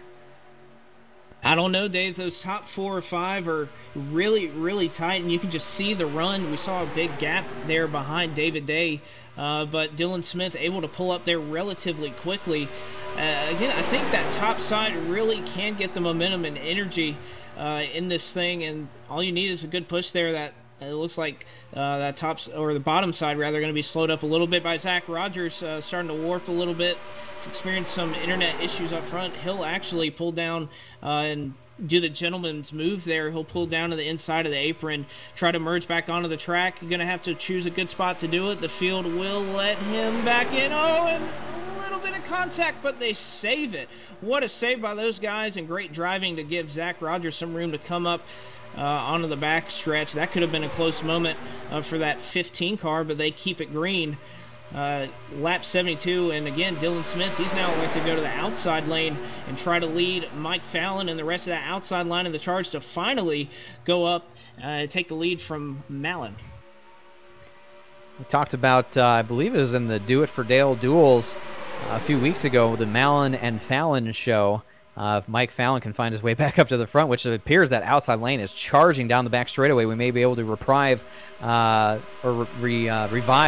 rivalry, I should say. That's a bit of a tongue twister, but here comes Dylan Smith in the number 79, doing a fantastic job in that substitute role. And Dylan's no stranger to FTF, former Vast House Racing driver, and both full-time and substitute capacities, and he's been around the sport for a long time as well. Definitely knows how to get it done, as he will take the lead there, scored as the leader. So look at this, the outside lane absolutely formed up perfectly and rolling as Dylan Smith pokes it out front with help from behind from Mike Fallon, Michael Frisch, and Andrew Fessler. So now new players emerged at the front. Well, how about that outside lane? And great to see Dylan Smith up front leading the FTF Daytona 500. I actually caught up with him a couple of years ago and a couple other of these drivers in the field outside Daytona. We were there in July, I believe it was 2016, and just happened to catch each other out of the blue at a Chick-fil-A. So got to meet Dylan, a really happy-go-lucky kind of guy. Really happy to see him up front leading this field. He'll duck back down the inside with Mike Fallon. Both those cars able to clear Tyler Mallon, so the Mallon and Fallon show, they'll be working there on the bottom. But how about Michael Frisch and Andrew Fessler trying to keep the momentum for that high side going and showing that that high side is here to stay? They'll try to take the lead and do their own pushing as well. It's such a feel-good story to see that number 79 out front. Of course, we talked about the top of the show. Nick Baker, originally scheduled to drive that car, unfortunately could not attend due to a family emergency. And, of course, our thoughts and prayers with the entire Baker family as they go through this tough time. But I'm telling you, it may not be the be-all, end-all fixer for grief, but seeing your car out front of the Daytona 500 certainly has to put a smile on the face of Nick Baker, as now the 58 of Michael Frisch will come up alongside here as they are once again side by side. I look a little bit further back. I see a third row forming with Zach Rogers and the 91 of Joey Bailey, but I'm not sure if they're going to be able to push their way up with that little bit of help. But keep this camera up front as here comes the 78 of Jeffrey McClintock through, kicking Kyle Riley out of order there as they're side by side, 5 rows deep, now 6 rows deep here on lap 75. Blake, this action started to pick up. It certainly is, and again, we're looking forward to that fuel window coming in the next 5 or 6 laps, so don't know if these guys on the top side are going to say, hey, well, may need to get down low to try to get onto pit road here in the next few laps, but nevertheless, no stage end coming to this point. But right now, it's just this field, tired of being patient, tired of waiting around. They want to go to the front of this field, see if they can make something happen. Lead the Daytona 500, but there's going to be trouble in the back of the field. Several cars around, a couple cars over here on the back straightaway, cars scattered on the apron, on the back stretch, and that is going to bring out the action-packed tracks yellow flag once again. And David, you were just saying it's starting to get a little bit racy here, and that's exactly what happens. A yellow flag there in the middle of the field, and that'll be another yellow flag to tag on to the Daytona 500. It'll be our, I believe, third of the race here, and again, it's another big wreck and really got out of shape up front. And the first car I saw around, as Joe gets the What the Splash Happened replay queued up here, it looks like the number 30 of Davey Hazard was the first one to go around, but Joe, you got your eyes on it. What happened off of turn 2? Oh yeah, guys, looks like just a bad bump gone wrong in the middle of the corner. We're looking at the number 30 machine as well as the number 3 machine coming off the corner. Bump sends the 30 around. That's going to collect the 5 of David Day. I see the 20 of Matt Watkins. He's been running up into the top 10 for the majority of the evening. He's going to be involved in it as well. Sean Fain, the 42, gets collected with the 76 of Noah Carmichael. There's the 15 of Phil Parker. Looks like he's going to get collected. A lot of cars through the back half of the top 10, back half of the top 15 are going to be involved in this accident, guys. We'll reel this back one more time for our viewers to see at home. We'll get a different angle from a different car. As far as the carnage, we're looking at that number 26 machine right now, normally piloted by Kevin McAdams, but Michael Marotta is in it. We'll see what type of ride he has through the smoke all around him up towards the front as the 97 to Zach Rogers bounces off the wall. Davey Hazard is the original car that got spun around, guys, but I don't really know if he got too much damage involved in this accident until probably right about there when he hits the 15 of Phil Parker. That's probably the most amount of damage that he probably sustained throughout the accident. And there's Sean Fay in the 42. End over end on the inside wall there on the backstretch, David. I think that's our first flip count of the... No, you know what? We've had flip counts earlier in the race, but he got the turtle on the roof. We'll call it that one for the first turtle the first turtle shell of the night here on the backstretch. Back up to you guys in the booth. It's the first turtle of the 2019 season, as we got a number of flips out of the way in that second caution flag period of the race. So, yeah, fortunate for some of the guys that got through there, but an absolute track blocker off turn 2. And Blake, that's an absolutely terrible place to have things go wrong as you're got the steering wheel, you're starting to unwind it there, and it's just a real hard place to start to cut speed, as the field will come down pit road now for the third round of service. So this will push out, I believe this will get them through the end of the stage here. Yes, this will put them through the end of the second stage. So now just taking normal service, and we'll see how the race off pit road goes. Yeah, we'll see a bad spot for some trouble to happen, but also you have a lot of space there off the apron of turn number 2. Guys like Zachary Buchanan, that JBL Toyota, he went all the way down almost to the lake here on the back straightaway, was able to get around that accident unscathed, had to dodge a couple cars there down to the inside wall, but it's probably the lone good thing about it being really on the exit of turn number 2, better than anywhere else, is that you have so much room on the apron to try to go there and avoid it. Unfortunately, a lot of cars were scattered on the apron, but Buchanan beat them all to the inside wall, was able to get around all that carnage. A nice piece of driving there by Zach Buchanan. Pit stop's complete. Mike Fallon will be the first car off of pit road, narrowly edging Michael Frisch to the scoring line. They'll be followed off by the 45 of Andrew Fessler. Adam Kodal there in 4th. Tyler Mallon 5th. As they go off pit road, I see Jeffrey McClintock there in 6th as well. So a little bit of action there, and everyone gets their round of service, so now we don't have to worry about fuel mileage playing into the end of stage 2, which will come at the end of lap 101. So these guys can just race it out. We saw, you know, a little bit of action towards the mid-pack as stage 1 came to a conclusion, but everybody inside the top 5 was content just to ride in single file order. Blake, do you think it'll be the same way if they get in that same situation as they get down to the end of stage 2? I don't know. Only time will tell. We've seen it doesn't necessarily need to be the end of a stage for these guys to really try to go after track position and try to chase that lead. Unfortunately, you see kind of why you want to chase that lead is that accident happened in the middle of the pack. Haven't seen one happen right up front.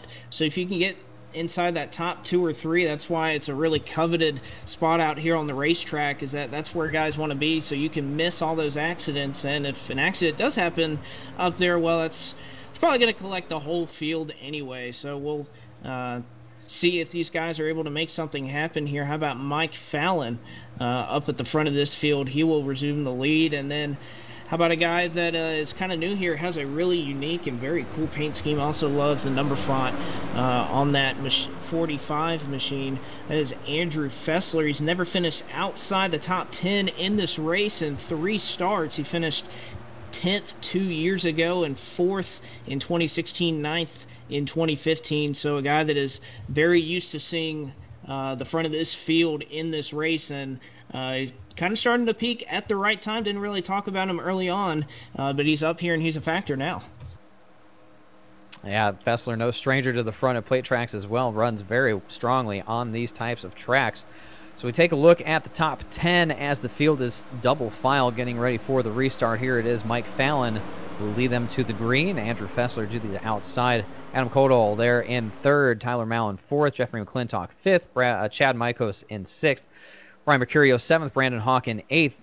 Zach Buchanan with those fancy skills down the back straightaway to avoid that wreck in 9th. And Nick Gunther up into the 10th position there in the number 54. I haven't talked about Nick yet tonight, but look at him there inside of the top 10, looking to get himself some stage points as well. So we call to Nick, doing a nice job there in 10th.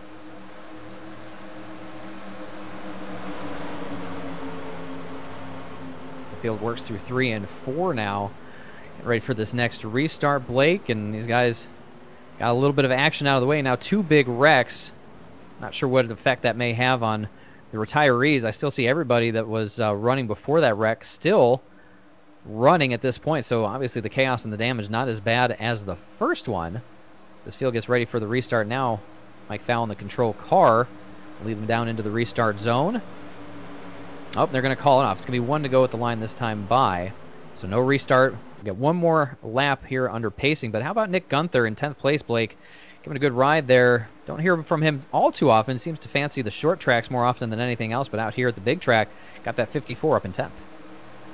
Well, he certainly does. Kind of looks like a little bit like Matt DiBenedetto earlier tonight. Hopefully it ends a little bit better for Nick than it did for Matt earlier in this race. But yeah, Matt, a guy that started in the back, has been kind of biding his time. Hasn't really been aggressive as of late, but has started to move up at the right time, avoiding accidents, and that's really the name of the game.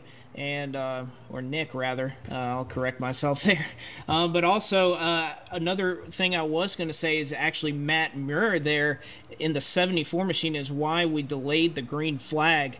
I was going to get to that point. Another product of being in first gear on this banking cold tires, and he took a few guys with him, Tristan Allen and a couple other drivers there in turn 3, lost control under just pacing speed. That really shows you the kind of cold temperatures and what these guys are having to do on these restarts, because you have to imagine if you can barely run in first gear just in the banking on pacing speed, it's pretty easy to spin your tires here as well, David. Well, we saw some guys struggle to get out of their pit stalls. Guys like David Day, Chris Wetz sort of looped it on pit road, getting out of their pit stalls, and we certainly saw in the formation laps before we even kicked this thing off a few guys struggling with that full throttle application, especially on the banking. The car just really doesn't like that and snaps. Sometimes it'll just go hard right or sink off to the left, and unfortunately that's what happened in this case, so we extend it one more time under yellow, but no big deal. Most of these drivers, just another moment to calm the nerves, especially for guys like Mike Fallon, who, remember, started this race in second, now finds himself in first with Fessler to the outside. So Mike Fallon doing a great job trying to embody Michael Waltrip, his idol. Bring that Napa vehicle to victory lane as the green flag will be back up in the air. There we go, underway here on lap number 80, now starting lap 81, so 21 laps to go in stage 2. 20 laps to go in stage 2. Mike Fallon still at the helm of the field. Adam Kodal in close tow behind him. Jeffrey McClintock as well. He'll be up in that 3rd spot. Mercurio 4th. And then how about Chad Mikas? Fell back a little bit early. He has already moved up to the 5th spot. Right now, it looks like that field starting to favor the bottom side of the racetrack is Andrew Fessler. He went from 2nd. He is all the way outside the top 10 already by turn 3. So he has no help out there other than the 0.8 of Tyler Mallon. Right now, this field, I think they're taking some lessons from that last accident. They at least want to see the end to the green checkered flag to stage 2. And they'll go single file in favor of the bottom side of the racetrack here on lap 82. Be 20 laps to go now in stage number 2, and seems like a good opportunity to take our first JBL speakers Light It Up. So Joe Allen, let's do it.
The JBL lighted up. That was pretty cool. That's I don't think we'll get sued for that. That's not close enough to infringement from another television company's thing.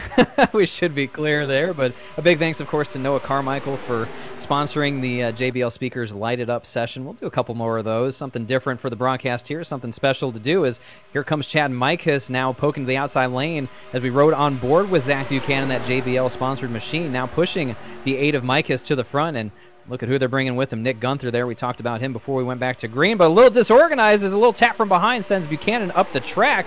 Everybody's going to hold on, but that's just going to absolutely kill the outside lane. It is. You saw Gunther just move him up just a little bit more than what Buchanan was comfortable with, and that's going to kill a lot of the momentum that high side had going for them, as you can see them continuing to drop back behind a pair of Speed Incorporated cars there on the inside lane. Talk about the 26. We thought he was done after that accident that he had there in pit road entrance. He's already back up into the top 10. How about Michael Marotta in that 26 Chase Bank Chevrolet? Trying to make a rebound here in the Daytona 500, had some engine damage, yet he's still able to keep up with the pack, so a good rebound there for the 26 machine. Right now, clear in front of him, single file there on the bottom side of the racetrack. There'll be 15 laps to go now until the end of stage 2. Mike Fallon continues to lead the field around. Adam Coldall there in second, Jeffrey McClintock third, Brian Mercurio fourth, Brandon Hawken in a substitute role they're in fifth, so giving a great ride to the number 3. Give a call to the number 5, Randall Coleman. Haven't talked about him. He had an early incident there earlier in this race and wasn't really a part of things. Now he's got the Ally-sponsored vehicle up into the 6th position, doing a great job as they're single file for about the first 8 positions. First fight for side-by-side there. Big trouble in turns 3 and 4. Cars flipping wildly. It's Chris Wetz, Matt Muir, several other cars. Michael Frisch, he may be out of this thing. A big crash here in turns 3 and 4. Didn't mean to cut you off there, David, but we had cars flying 10, 20 feet in the air, and that'll put us under the caution flag yet again right before the end of stage 2. Yeah, there's contact between David Day and Chris Wetz going into turn 3, sent the 71 around.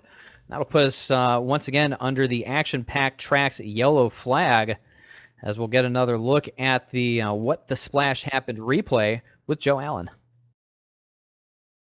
Yes, sir, guys. We'll take another look at this following along with the 71 of Chris Wetz. Looks like he gets heck of a run on the 24 of Cosmin Yonishu. That's going to check up the bottom line. This is typical. This is what you see at Daytona. The bottom line checks up here, and David Day comes up. Looks like I think there was contact with the 71 and the 24. David Day just finished off the 71 when he got into the back of him there. It spins Chris Wetz down to the apron on the inside. Thought maybe he was going to be able to keep it down there. That's going to send him back up onto the track. Matt Watkins comes all the way up to try and avoid that, and then we got cars airborne. The 58 is involved. The 72 is involved. Matt Watkins, it looks like he gets hooked with the 71. Those two are tangling up in the air with one another. All 4 of these cars are into the catch fence, it looks like. We'll go back here. I think Ryan Naraki is involved in this one as well. Looks like the 01, Zach Rogers, the 74 of Henry Nova is involved. So towards the back of the pack here is where it looks like this is happening as we come back up here towards the front as well. These cars still flipping down the embankment halfway through turns 3 and 4 as well. So a big crash for those guys. See if maybe we can get a different angle here. We'll go down to one of the TV cameras and see if we can't rewind this back. See if we get a different angle from the 71 here. Just a moment at home, folks. We'll rewind this back real quick. See if we can get a different angle here. Yeah, this might be a decent angle too. As you can see, as the replay is rewinding for the folks at home. We'll start right about here. We'll play this in just a little faster slow motion pace as these cars all come together at just about 150 miles an hour probably and collide all in one spot up onto the wall, and they just roll and flip down the embankment through turns 3 and 4 and really nowhere for the rest of the cars behind them to go. The 09 is back there just trying to avoid turning himself into a wrecking ball as well. So big crash for a lot of guys that we've seen running up towards the front of this pack here for the majority of the evening, guys. Back up to you in the booth. The one name that really stands out to me is Michael Frisch in the 58. Probably the biggest name aside from Matt Watkins, who has now pulled his number 20 behind the wall. Long, dubious trail of smoke indicates race over for Matt Watkins, and for Michael Frisch, a huge trip up into the air And Blake, you look at those kind of wrecks, and you can't help but laugh. Obviously, it's not funny, especially if you're one of the drivers of those cars that goes flying. But it just looks like a bomb went off when all those cars came together, and up into the air they go for wets and the like. Really unfortunate, but it's just one of those things that contact from ahead, you have no time to react to it, and you try and make one move, that's all you get, and sometimes it's just not the right move to make. Well, a true explosion there, David, and again, we see some of these guys able to drive away from some of the moderate damage that you see out here, but unfortunately, I don't think that any one of those guys, Chris Wetz, Michael Frisch, are going to be competitive for the rest of this evening. Unfortunately for them, just too much damage sustained there in turns 3 and 4. Another accident that was right there in the middle of the pack, not towards the front, and we still didn't even reach 10 laps to go in stage 2. So just really unfortunate for those guys looking to have a great run here in the FTF Daytona 500. Unfortunately, their shots at winning the race will come to an end. Still a healthy field left, as we're not even halfway yet. A couple drivers electing to retire after that accident, one being Matt Watkins. We see Chris Wetz on pit road getting his car serviced after some violent flipping through turns 3 and 4. Right now, still 32 cars on the racetrack, or 31 rather, and we'll keep on going. 10 laps to go in stage 2 is what we'll get when we get the green flag again. Don't really think we're going to see anything but aggressive racing here. Stage 2 coming up. We've shrunk the field by about 10 drivers there from the end of stage 1. And I really think there's just more real estate out there to take and more opportunity for some of these guys who have been running in the back of the field for the entirety of this event to try to go up and make something happen. It looks like the field's been given the 1 to go signals. They've gone side by side. So let's take a look at the way they'll restart inside of the top 10. Looks like we got a new face out front, the number 78 of Jeffrey McClintock. He'll be flanked by the 18 of Brian Mercurio. Brandon Hawken there in 3rd, Zach Buchanan in 4th. Mike Fallon 5th, Nick Gunther in 6th, Adam Kodal there in 7th, Noah Carmichael 8th, Andrew Fessler 9th, and Chad Mikis in 10th. So that's the way the top 10 looks there, as Jake Poulin in the 01 will rejoin the field after doing some administrative duties there. So new face out front, Blake, Jeffrey McClintock. He spent a lot of the time up front, but on the high side. Now he's down lowly in the field to green. What do you think? New name out front, new face, 10 laps to go or so in stage 2. What does McClintock have to do to secure that stage win? Well, he has to take in all the experience that he's had at the Daytona International Speedway. He's a driver that lives very close to Daytona, goes out there often for just about all the events and speed weeks, any race at Daytona. So use all the experience he's had growing up, coming to this racetrack, taking it home to the computer, and trying to apply that now. He'll have 10 laps to go in stage 2 to try to hold off Brian Mercurio and the rest of that outside line, as we'll take it back under green, and they called it off. It looks like they called it off, so unfortunately we're going to have to wait another lap here under pacing before we get going green. Unfortunate there. It looks like the admin's calling off that restart for something happening in the back of the field. Don't think we had an incident, any cars go around, anything of the like. But yes, we'll have to see if Jeffrey McClintock, a guy that towards the end of last season was starting to run more full-time and is looking to do that in 2019, come away here with a good finish here at his home track. Well, remember, and Jeffrey McClintock started 3rd, finished 2nd last year. So definitely has some good experience under his belt, was able to survive. Again, that wasn't a full-length distance race, but nonetheless, he was there in a position to win it and started up front, finished up front for McClintock, and a lot of experience here on the sim. He's got some friends around him, guys like Brian Mercurio, Mike Fallon, definitely be there to help him out. No, Carmichael in that 76 has seemingly been working with that group as well, as Adam Kodal there in that number 33. We highlighted him earlier. And look at Brandon Hawken, and again in that substitute role, filling in for Steve Rada in the number 3, inside row number 2. So for Brandon Hawken, a guy who came on really strong towards the conclusion of the 2018 season, out here trying to do a full-time campaign, give himself a pretty good run in the first race. He certainly is. He's actually, Brandon Hawken, the first winner that we've had here on VMN, and is more than capable of going up and running up front with the best of these drivers. Came over here towards the end of last season and really put a lot of these guys on notice that he was a guy that could compete for wins at a variety of different racetracks, so no surprise to see him getting it done on the super speedways as well. When we come to the restart zone, it'll be 9 laps to go for Jeffrey McClintock and the rest of this field to the end of stage 2. We'll see if they're able to keep it green or wad them up yet again, eliminate more cars. We'll see as Jeffrey McClintock will put the field under the green flag. That Macaroni Autosport car out front. Brian Mercurio already able to go to the bottom side of the racetrack, leaves Buchanan up there up top all alone out there to dry, and right now a solid 4 or 5 car pack. Now you see Noah Carmichael, he'll duck down to the bottom as well, so everybody electing to go single file here with 9 laps to go in stage 2. McClintock out front, Mercurio, Hawken, Fallon, Kodal in 5th. As they go side by side, here comes Zach Buchanan up on the top side with help from behind from Nick Gunther. I see Chad Mikas there as well, along with Davey Hazard. Haven't talked about Hazard in a while after he got swept up in an earlier incident, but he's bringing that number 30 back towards the front. They flash by the start-finish line one more time here, so Jeffrey McClintock doing a nice job, and I don't expect to see a move from Brian Mercurio, at least yet, but some guys behind him may not be so patient, as it looked like Zach Buchanan trying to lead that outside lane back up to the promised land up front here at Daytona on lap 93. Remember, going 201 laps to give time for that extra formation lap. Talk about substitute drivers. Look at these Speed Inc. drivers. The number 26 of Mike Murata and the number 53 of Sean Whitehill fighting up towards the top 10 as well. Haven't talked about them, but they jumped in at the last moment to help out Justin Melillo and Kevin McAdams, and they're giving a whale of a ride to both of those cars. They certainly are. You saw that Whitehill electing to play it safe early on in the race, and obviously that 26 car, again, thought he sustained enough engine damage that he could not come up here and compete, and he is proving us all wrong right now, so he's running up in the top 15, trying to help push this inside line forward, that outside line of Buchanan, Gunther, and Mikas.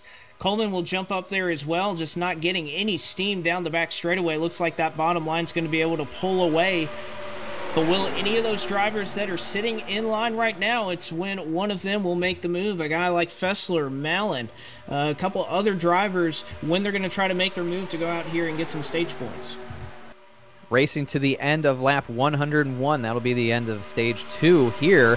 That'll set up the final 100-lap dash. Look at this fight for Mallon and Fessler. That was really close quarters there as Fessler came up off the bottom ever so slightly. Mallon tried to poke the nose, didn't want to commit to it fully, not knowing what Fessler was going to do. They get back to single file here down the back straightaway. And here comes Davey Hazard, gives a huge shot to the rear end of Mallon. Definitely a slam draft, nothing bumpy about it. An absolute slam draft from behind. Really shoves that line forward. Everybody seemingly getting in position, setting up for whatever move they're going to make. But I look through this top 10 right now. A lot of names that we're not accustomed to seeing up towards the front of FTF races here on the plate track. The Great Equalizer doing a wonderful job. The question is, can they use any experience that they have to try and mount some sort of move to get to the front? We'll see if they're able to do it. Only a couple laps left to go in stage 2, but right now looks like the bottom side is where you want to be. Only 2 cars left out there in the outside lane. A little bit of jockeying back here for position, but nothing really doing. Nick Gunther and the 4 of Zachary Buchanan trying to make something happen on the high side. They're pushing each other as hard as they can, but no match for the row of cars that are freight training them on the bottom. So again, it's a matter of when the move will be made or if the move will be made. Saw somebody poking out just for a second. I believe that was Noah Carmichael, or no, scratch that. It was Davey Hazard making a look to the outside with Mallon as they'll look to poke outside. Just a couple laps to go in stage 2. But right now, everybody sitting pretty. Just when is that move going to be made? When will the move be made? That is the big question. I look at where that challenge may come from. The high side being formed up by the 91 of Joey Bailey. He's got Buchanan. He's got Gunther. I believe the 67. The 67 of Andrew Schwartz. The 92 of Corey Williams as well. Trying to get some steam up on the high side. Just nothing doing right now. As that outside lane is going to need more cars if they're going to keep pushing towards the front. Just not a lot of energy there as McClintock continues to lead this field. Here comes Mikas now with help from behind from the number 5 of Randall Coleman. So a few more cars added to that outside lane. That's exactly what they're going to need if they're going to get up to the front before the end of stage 2. Well, will they get the help from Joey Bailey? We've seen him jump outside several times in this race, but right now he's going to go to the inside. Mike is not really sure, but now sure of himself. He'll go to the outside of that Jeg Chevrolet, looking to try to build some momentum for the top side. Just a couple laps left to get some points in stage 2. Buchanan, Gunther, you have Smith up there as well. This top side starting to gain some strength. Tyler Mallon looking like he wants to make a move, but instead it'll be Davey Hazard in that 30 machine. The high side starting to get some movers here. Lap 98 of 100. So we're continuing to wind down towards stage 2. Again, those top 5 or 6, not really a whole lot doing up there, but Coleman, Mikas, Hazard, they're trying to make something happen on the high side. 3 laps to go in stage 2. Davey Hazard trying to pull the field forward. Now Fessler will jump up to the top side and bring that top lane with him, and that's what you got to do, Blake. You look up in the mirror, you pay attention to where guys are coming, you see the energy and the line moving into the high side. You got to go up there, try and jump in front of it, because you could get pushed up to the front to take the lead as the field flashes by the start-finish line now. 2 laps to go in stage 2. 2 laps ago, almost approaching the halfway mark in the FTF Daytona 500.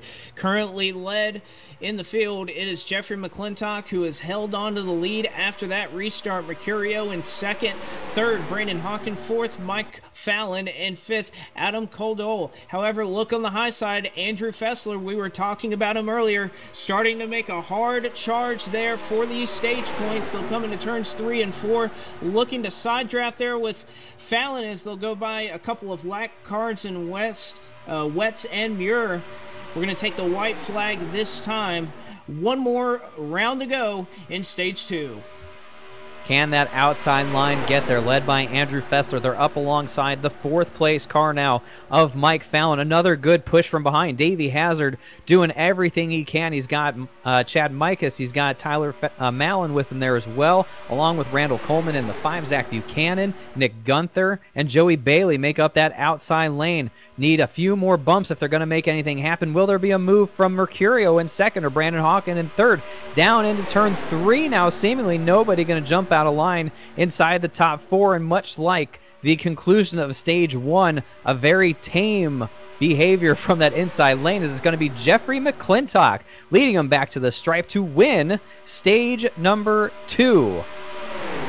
Blake, there you go. We expect these race car drivers to go out there and mix it up as points are on the line, but certainly nothing doing there. As we'll toss it over to Joe with a little stage break here of where these guys shook out inside the top 10 for the points. Yeah, absolutely. Thank you, guys. Rundown of the top 10 for stage points. The 78 of Jeffrey McClintock takes down the stage 2 win. The 18 of Brian Mercurio is second. The 3 of Brandon Hawken is third. The 55 of Mike Fallon is fourth. The 33 of Adam Kodal is fifth. The 76 of Noah Carmichael is 6th. Andrew Fessler in the 45 was 7th. Davey Hazard in the 30 was 8th. And in 9th was Dylan Smith in the 79. And rounding out the top 10, the number 8 of Chad Mikos. It was your top 10 finisher. Back up to you guys in the booth. All right, well, now we've crossed over the halfway point in tonight's race, so let's take the opportunity to look at your midway race break as they run right now. It is Jeffrey McClintock in first, Brian Mercurio, Brandon Hawken, Mike Fallon, Adam Koldol in 5th, Noah Carmichael, Dylan Smith, Davey Hazard, Chad Mikas, and Ryan Naraki round out the top 10. Andrew Fessler, Tyler Mallon, Randall Coleman, Zach Buchanan, Nick Gunther in 15th, Joey Bailey, Mike Murata, Andrew Schwartz, Sean Fay, and Tristan Allen rounds out the top 20. Rounding out the top 20, that top line starting to lose a little bit of that steam. We saw it pick up just before the end of stage 2. We saw a couple drivers elect to completely go to the back of the field, drop back below. We saw Sean Whitehill. He was one of the drivers that did that. He now runs in 27th as he'll pull the Jeg Chevrolet back to the rear of the field, try to set himself up for the second half of this race. A couple of other drivers elected to do the same thing as well. All looking forward to the second half of this race and green flag pit stops to come. It's tough to do these running orders as the positions change so much, but we'll try and highlight the back half of the field here as they come across the line.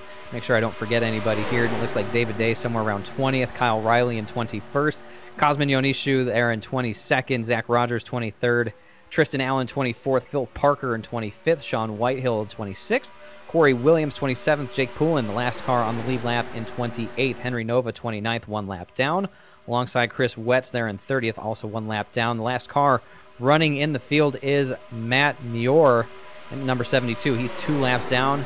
Last car running in this race.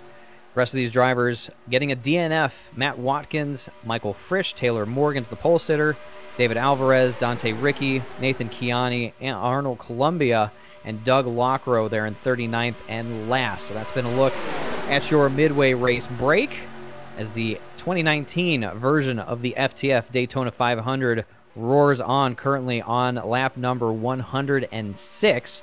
Got a few different faces out front, Blake, a couple of big wrecks, but so far these guys managed to stick it together, still in this large lead pack, top side, bottom side, really working equally. They surely are, David, and looking forward to the second half of this race. I think there's still one big wreck that is left in this field. It's just a matter of when it's going to come, how many cars will be collected in it, and if it does, it's going to happen pretty quickly. As soon as green flags stops do start, I believe we'll see a little bit of separation in this field for the rest of the race. May not even see a caution flag come out after that. So again, when is that wreck going to come? We don't know, but I do think we have one more big one, if you will, left in store for the Daytona 500. I know a lot of these drivers are fearing the big one, but look at this outside lane, talking about the big one. Look at this huge run, once again, from the number 79 of Dylan Smith. He's been out front. He's led some laps here, getting a great push from Davey Hazard, Ryan Naraki there as well. So Dylan Smith up alongside race leader Jeffrey McClintock. And Smith, again, like we said, has been up to the front already once tonight, found his way back up there. He's had some issues on pit road, a couple of black flags for speeding, so he's had to pass a lot of cars. Maybe nobody's passed more race cars on the track than Dylan Smith, but he will put that number 79 out front on the outside lane. Hazard pushing from behind. They go side by side, 12 rows deep, like a high-speed formation lap once again, but a big shove from behind is going to shove that 79 out front. I'll tell you what, David, I've been watching Davey Hazard these last couple of laps, and it's really no mistake that the leader of this race has oftentimes been right in front of his race car. The driver with that number 30 Martini Toyota doing a fantastic job of lining up just perfectly with the car in front of him, really staying glued to that rear bumper. And again, no mistake that Davey Hazard has been one of the better pushers out here, and we've even seen a couple drivers throughout this race kind of move in front of him. They want Davey Hazard to push them. It's kind of like Trevor Bayne in 2011 at Daytona. Everybody knew he was one of the best pushers in the field. Probably going to be no different here, that if you're going to try to make a run up to the front, you can get in front of that 30 car. Why wouldn't you want to do it? I can't think of a good reason why. Being out front is usually the safest place to be unless you get turned from behind. That makes me think of, again, 2016 with Ryan Williams leading the field with 2 laps to go. Matt Durr was down on the inside lane and got turned around while leading that inside lane and caused a huge wreck. So sometimes being out front, not always the safest place to be, as we go 3 wide for about the 7th position. Here comes Chad Mikas as they come up on the slower car of Chris Wetz. Look out, this is going to get tight again. Mikas realizes the mistake, falls back, gets out of the gas. He has nowhere to go and will fall back in line in front of Joey Bailey. So big heads-up move there from Chad Mikas, trying to make something happen on the outside. Gets out of the gas instead of making a bad situation worse, gives up the positions, but ultimately keeps that number 8 safe. Well, and that is a smart decision. The other decision is try to make it 4 wide and see if there is a room to fit 4 wide. We've seen it a couple times, but really hard to do in the corners, and make sure the rest of the field is able to react to you. So great move there from Chad Mikas. Obviously, he'll lose a little bit of track position. He'll be back in the 20th position right now. but he'd much rather be in 20th than being 30th out of this thing. So a smart move there to force 3 wide. But like we were talking about earlier, David, those lap cars that are off the pace, they do have a way of being a factor through no fault of their own, really. They're just trying to make laps, gain all the points and positions they can to the end of this thing. And they really have a long ways to go with another 90 laps or so ahead of us. But they do have a way of sometimes being there when you don't want them. We saw the same thing in the Cup race. A couple drivers complaining, Clint Boyer, Jimmy Johnson, about lap cars being in the way. And, you know, to their credit, they stay out of the way as best they can, and I can say that the slower vehicles, the damaged vehicles here, have been very courteous to the field, staying up against the wall and out of the way as best as possible. They can't help it if somebody's coming at them 3 wide from behind. There's simply nowhere for them to go, and it's better for them to hold their line and let the rest of the field figure it out, as this field does get down single file. Blake, we might be closing in again on the next round of green flag pit stops. When I see these guys go single file like that, it indicates they're trying to get prepared for that. I believe they last pitted maybe 27, 28 laps ago, something like that.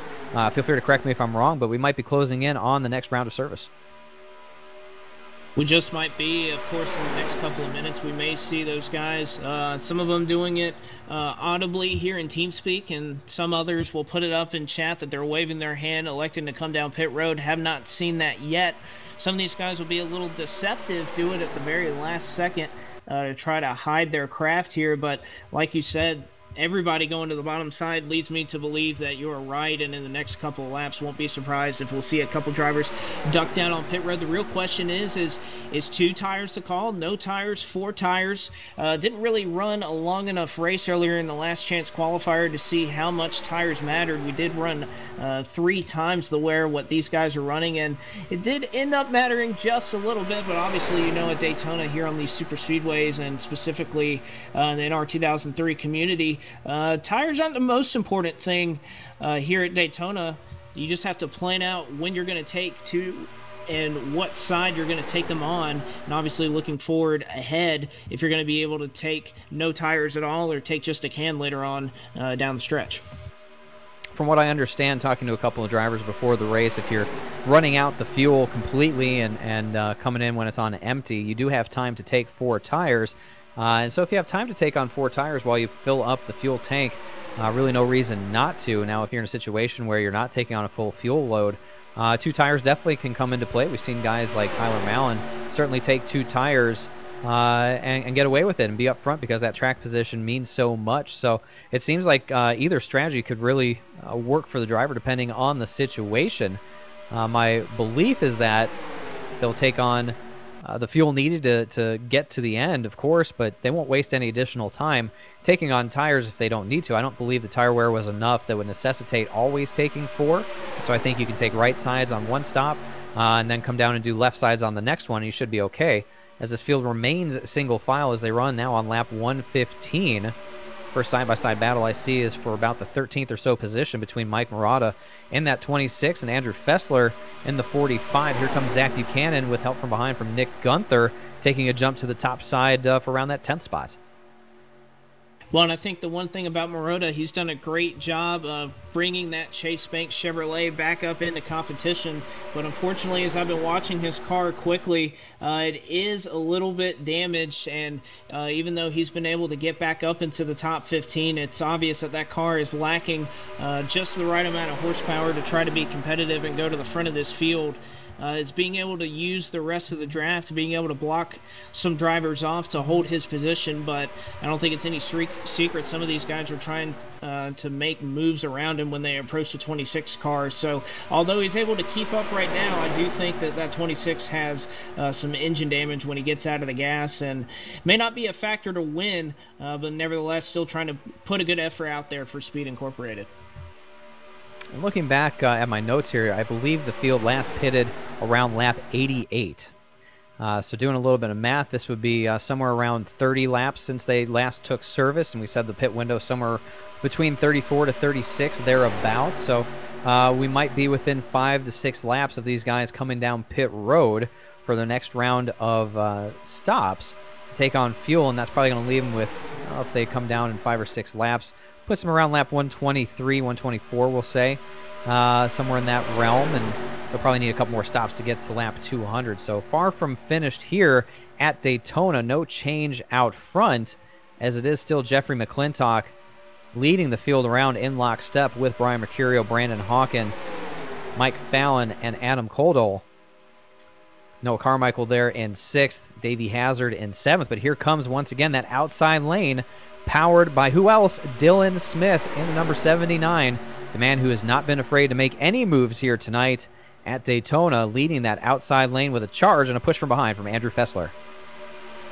Well, Dylan Smith looks like he has a strong Dodge Challenger under his belt. And of course, that ride handed to him by Nick Baker, but he's done a great job working his way up to the front of this field. Now utilizing the top side, he'll try to go around that Denso Toyota of Noah Carmichael on the inside. And how about Andrew Fessler, a guy we were mentioning earlier, has really bided his time well and is kind of up front when it's starting to matter just a little bit. A lot of great pushing here as Bailey, Mikas, Fessler all in lockstep, and that'll help that 79 car of Smith. He'll now pull alongside and in front of that 33 M&M's Toyota, looking to continue to make up those spots right before green flag pit stops. You have to be thinking, if you're in this outside lane, you eventually have to get down to the bottom here in the next couple of laps, come down pit road, so there's no doubt about that. But if you can somehow get in front of this field and clear Jeffrey McClintock, get to the inside, track position always matters, and if you can enter pit road a couple tenths ahead of some of your competitors by virtue of track position, you obviously can take it. And right now, Dylan Smith getting shoved very, very nicely by Fessler, Bailey, Mikas, and the like. We talk about our second place runner right now, Brian Mercurio, in that bright number 18. A regular here at FTF for a while now, got 9 years on the sim as well. Remember, he was the second place finisher in the regular season points standings last year in 2018. Has 2 wins at FTF, both of them, oddly enough, at Watkins Glen for Brian Mercurio. And he was one of the drivers in the playoffs last year that a lot of people thought had a chance to make it to Homestead, and if he made it there, could contend for a championship. Unfortunately, his title run came to an early end in the 3rd round. Didn't get the opportunity to race for a championship at Homestead as a result. But that was a bullet that a lot of people thought guys like Kevin McAdams and Taylor Morgans were going to have to dodge at Homestead. Turns out they didn't have to worry about him at all. But in 2019, some renewed vigor for Brian Mercurio as he sets his sights to get to Homestead and prove that he can be a champion of this series. Currently running second, doing a great job pushing Jeffrey McClintock. Well, he has a great opportunity here to try to make up points on some of the guys like Taylor Morgans, Kevin McAdams, some other drivers that aren't out here running up front. He has a great opportunity to emerge with that points lead and be one of the front runners of these full-time competitors here at FTF. Right now we look back in the field, Dylan Smith going to the bottom side of the racetrack, and I think that top side intentionally slowing up, trying to find a gap. I believe you're going to see it here this lap and in the next couple of laps, a couple drivers starting to move their way onto pit road for green flag pit stops. We'll see them come around turn 4 this time. Nobody ducking down just yet. They have to believe there'd be no other reason than maybe this next time by a couple guys will come down pit road. And right now we're seeing it in chat, the 005-77-5-97-15-409-818, and a couple of other drivers are going to come down on pit road next time. What's going to be impressive is how many guys stay out and how long do they stay out past this count? Well, the clock starts ticking when you're the drivers who stay out on the track. When you see others head down to pit road, looking in chat right now to see if anybody's posting anything. Looks like a lot of guys coming maybe this time by. Looks like the 3 of Brandon Hawken and Mercurio, and here they come. A whole host of cars coming down pit road. We'll see if anybody gets into some contact here. It looks like it's going to be fairly clean. A little bumping and shoving between Gunther, Buchanan, and they get through it okay. I'm looking at Dylan Smith. He gets into his stall. Everybody clean and green onto pit road. It seems that was basically the entire field right there. Blake gets onto pit road clean, as it looks like the 8 of Mikas gets turned around, but he'll get into his stall. That'll cost him a little bit of time. It will, and that's the one thing you have to worry about green flag stops. If you lose any time and you lose the draft, you're going to be dead in the water for a while. And there's a couple guys out front that really are losing a lot of time right now. That's the 45 machine of Fessler, the 01 of Jake Poulin, the only drivers that elected to stay out. You're really going to lose a lot of time. A lot of these guys running mid 43-second laps throughout this event, but right now probably going to lose a lot of time only running out there with 2 cars. So we'll see when they merge onto the track how much time they lose. And of the guys that pit that last time, a few of them losing the draft. It looks like Randall Coleman going to struggle to get up to speed. Corey Williams as well. He'll lose the draft. But for the most part, it looks like most of these guys are going to be able to file up and form some type of a pack that can go catch these leaders. And Poulin and Fessler did end up making their stop. The next time by is Fowler gets off the pit road with McClintock, Hawken, Kodal, and Mercurio. Davey Hazard there as well, along with Zach Buchanan. But you can see how much that broke up the field as these guys really struggled. Tyler Mallon really far back is, oh my God, that was really, really close there as those cars came up onto the track. That was the 01 of Jake Poulin, making some close quarters there. They get around it okay. But Blake, you look at the field, how it got spread out. Looks like 6 or 7 cars up at the front when it all cycles through, and everybody else sort of way far back. They're going to have to get single file draft together to catch back up to these guys. Well, the one question is here is, are these guys up front going to stay lockstep, try to keep all 7, 8, 9, 10 of them, however many end up sorting out, as we have Dylan Smith trying to catch on to this pack, Nick Gunther, and then the 76 of Noah Carmichael as well. Can these guys stay single file? Are they going to race a little bit too much so that those guys behind them, guys like Tyler Mallon, Ryan Naraki, Andrew Schwartz, you don't want them to catch you. So if you're up in that top pack right there, you're going to go to probably the most referred to chat line in NR 2003 history. Stay in line and work together to try to make sure you're cutting the amount of cars that can come up there and lead in a considerable margin. I believe Dylan Smith will successfully attach himself to that front group. It looks like he's got enough of a tow from the back of Zach Buchanan as they go across the line now. It looks to be about 8 cars in that pack that's leading the field here. It is Mike Fallon out front in front of Jeffrey McClintock, Brandon Hawken, Adam Kodal, and Brian Mercurio there, along with Davey Hazard, Zach Buchanan, of course, Dylan Smith.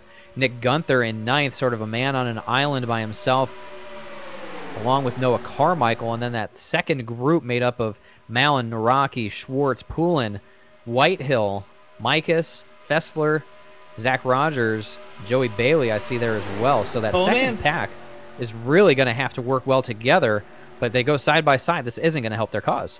Well, Noah Carmichael made a very aggressive move there in that second pack. He's a sitting duck there. Everybody's catching him very quickly, but I think that move is going to cost this pack dearly as he tried to block the lead car in this pack. And unfortunately, that is going to cost this second pack a lot of time. You can see they're not sorted out. They're almost 3 wide. Again, these guys need... Oh, that was so close. Nick Gunther got shuffled out of line almost off the back of the 53. They keep it staying close. But again, this is all cause Noah Carmichael tried to block them down the back straightaway, and they're losing all sorts of time to try to form up and go catch that lead pack. So really unfortunate for all the guys in this pack. It's not going to help. I can understand if you're Noah Carmichael, you want to keep the track position, but the last thing you want to do is probably take 2 or 3 seconds and just chop it off and add it to the margin that you have to make up. The last time around for this pack, a 44.4 second lap. And if you look out front of that front pack, a 43.7. So losing 0.7 of a second the lap after he blocked the leader. So that's just not what you want to see if you're that second pack. I think it was a mix of damaged cars and slower vehicles and the blocking, like you said, that all were the ingredients to that big jumble in the second pack. It looks like, well, it looks like they got it sorted out now. You really want to get the fastest car out front. It looks like the 37 of Ryan Naraki is struggling to keep pace as Joey Bailey will jump to his outside.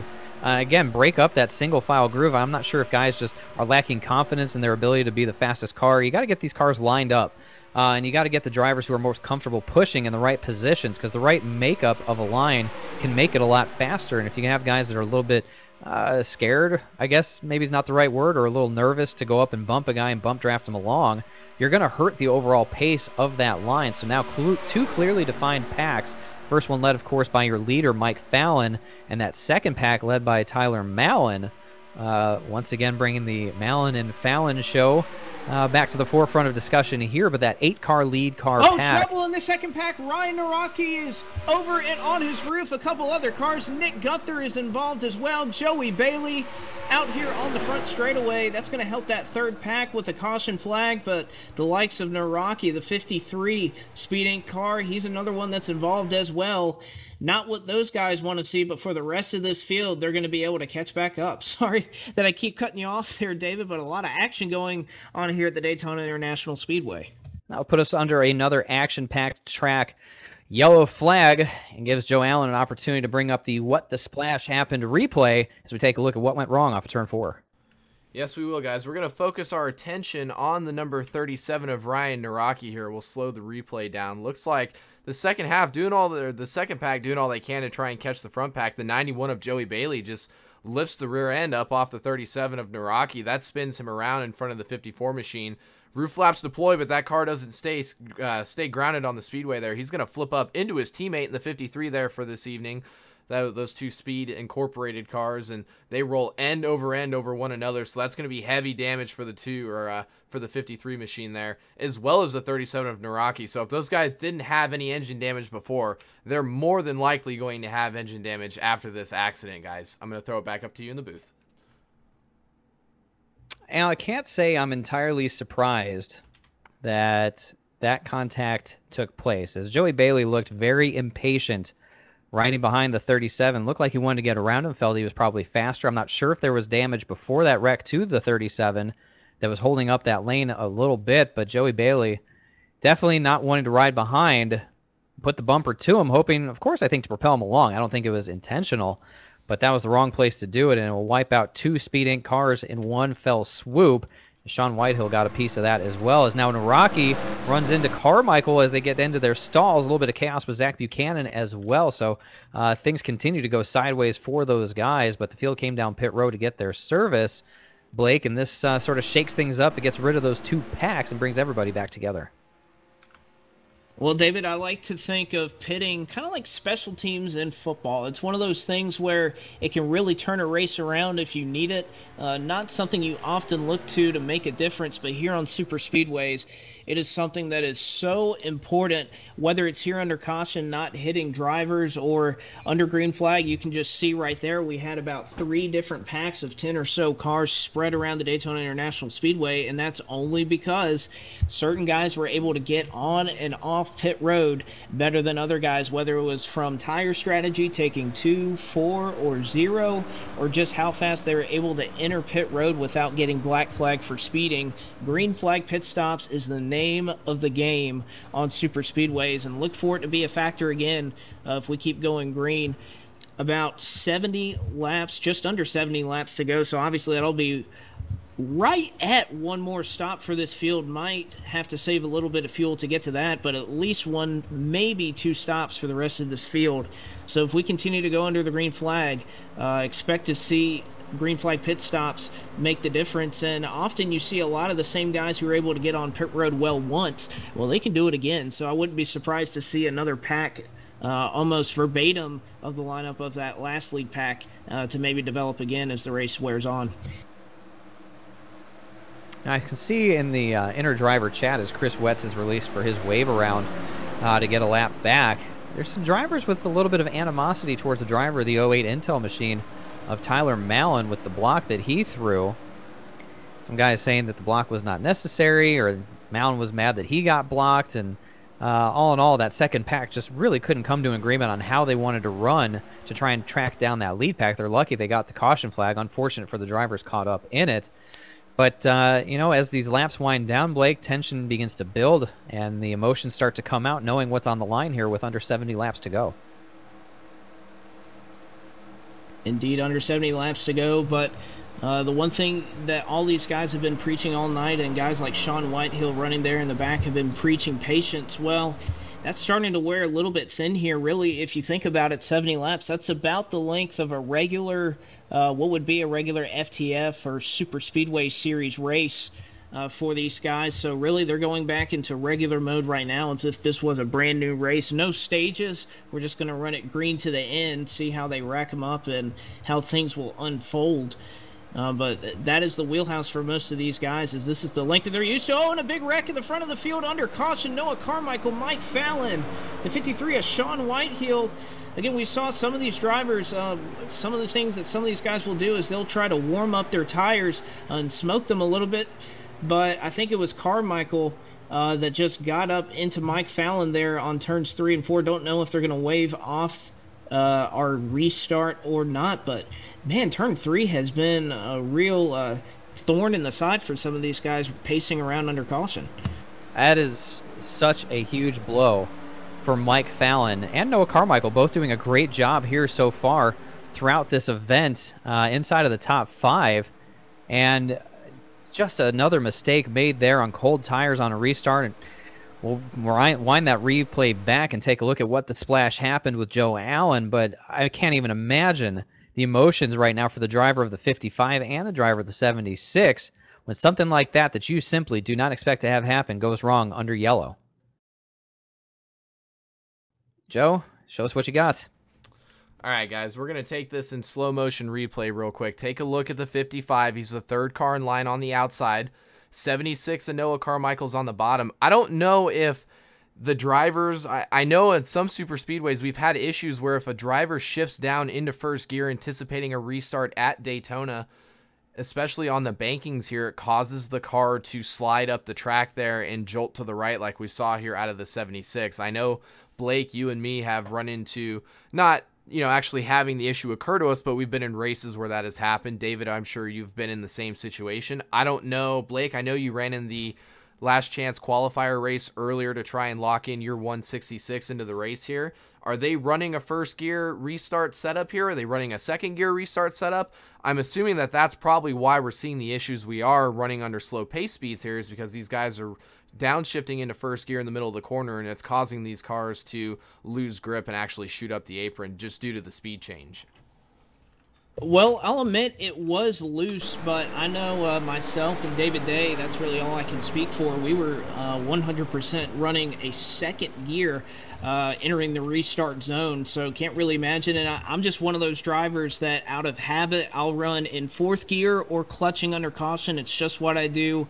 Mostly to just save fuel, even if it doesn't really make a difference, but also to protect against incidents like that. And I guess just some of these drivers after the 3rd or 4th incident haven't learned that you don't need to be in first gear and hit the gas to travel up the banking. But we'll see if these guys can learn these lessons under green, as Jeffrey McClintock will put us back under the green flag at Daytona. Back under the green flag, indeed we go. McClintock gets a big jump out in front, that inside lane. Not able to keep up. Tyler Mallon there in the 08, trying to pull forward with a push from behind from Adam Coldall and Dylan Smith, as well as Brandon Hawkins on the high side. Losing help, Zach Buchanan there to try and push him, but that inside lane getting a great surge. Here comes Chad Mikas once again up into that 5th spot, and we talk about the effect that little incident between Carmichael and Fallon had on their race right now, and that puts Fallon back somewhere about the 25th position when he was up in the 6th spot or so. So cost him about 20 spots there. He's going to have to race his way back up. Still a long way to go for Fallon, but when you're riding there under yellow, that's the last thing you expect to have happen. And for Carmichael, just a little bit of inexperience leading to that, and that's one that he will not forget soon. I can promise you that much. Pretty embarrassing thing to do under the yellow flag, especially up to the front, wiping out another competitor like that. Fortunately, they can both continue on, but just a lot of ground to make up, Blake. Will be a lot of ground to make up as well.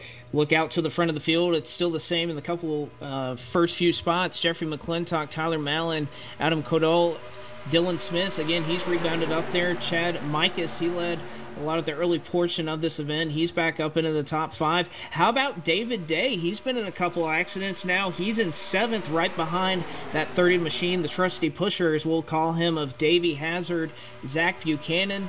He's in this mix as well. And Phil Parker. How about this guy? was going to have him substitute for me last year. Couldn't quite get him into my car last season to substitute as I went to the real Daytona 500. Was caught up in an accident. I believe he was in that last one as well. He's running up into the top 10, and it's Randall Coleman as well. So a lot of guys really been running everywhere along this field, just trying to find the right time to be at the right place here at the end of this thing. I think this is the stage of the race, Blake. If you're a driver, again, another yellow flag brought this race to a slower pace, but knowing that at least one more pit stop to make before it's all said and done, and a long way to go still, a lot of things can change. This is the point in the race where you get a lot of patience back, sort of that same patience we saw in the first and second stages as these guys go single file, indicating that's exactly what they want to do. They know there's still a lot of laps to turn before they get to the end of this thing, so patience being the key word, or are you trying to make a run to the front? Yeah, it's a question of when you can make those runs or not. Right now, a big run for the 15. Not going to take advantage of it, though. The first couple of cars checked up right there. A big gap right now between 7th and 8th. Zachary Buchanan, a little bit of a gap between him and David Day, and then back to Phil Parker as well. I think that's the one thing that you're going to have to find out here and kind of discover for yourself is where the damaged cars are in this field, or where the guys that are willing to get right up to your bumper and push you guys that you're comfortable, not comfortable with around. You've run over 130 laps here at Daytona. Should be pretty familiar with some of these drivers and whether you can trust them to push or whether they'd rather be pushed or not. So I think you're starting to see that now, whether David Day or Zachary Buchanan, Phil Parker, some of these guys really trust each other pushing. I can assure you that these guys up front who have been running up front all race long, guys like the 33 of Codall and Tyler Mallon, he's been up front as well. I'm sure Jeffrey McClintock will trust them for the next little bit, but don't know if he can trust them all the way to that final lap, David. Looks like we got 28 cars remaining on the track right now, all of them except for one on the lead lap. Chris Wetz currently scored in the 29th position. 3 laps down, he'll bypass the 91 of Joey Bailey after a few more laps. And that'll be 28 cars then on the lead lap, all running within a couple of seconds of one another. Still in this very large lead pack. A few cars have fallen off the back of it. I see the 53 of Sean Whitehill has fallen off the lead pack, trying to hold on to it, but I'm not sure he's got enough of a sniff of that draft off the 92 of Corey Williams to hold on, so he may be in trouble there as these guys run single file throughout the first 7 or 8 positions. First car I see jumped out of line is the number 4 of Zach Buchanan, getting help from behind from Randall Coleman. Here comes Davey Hazard now to the outside as well, so that outside line gathering energy once again and making a push to the front.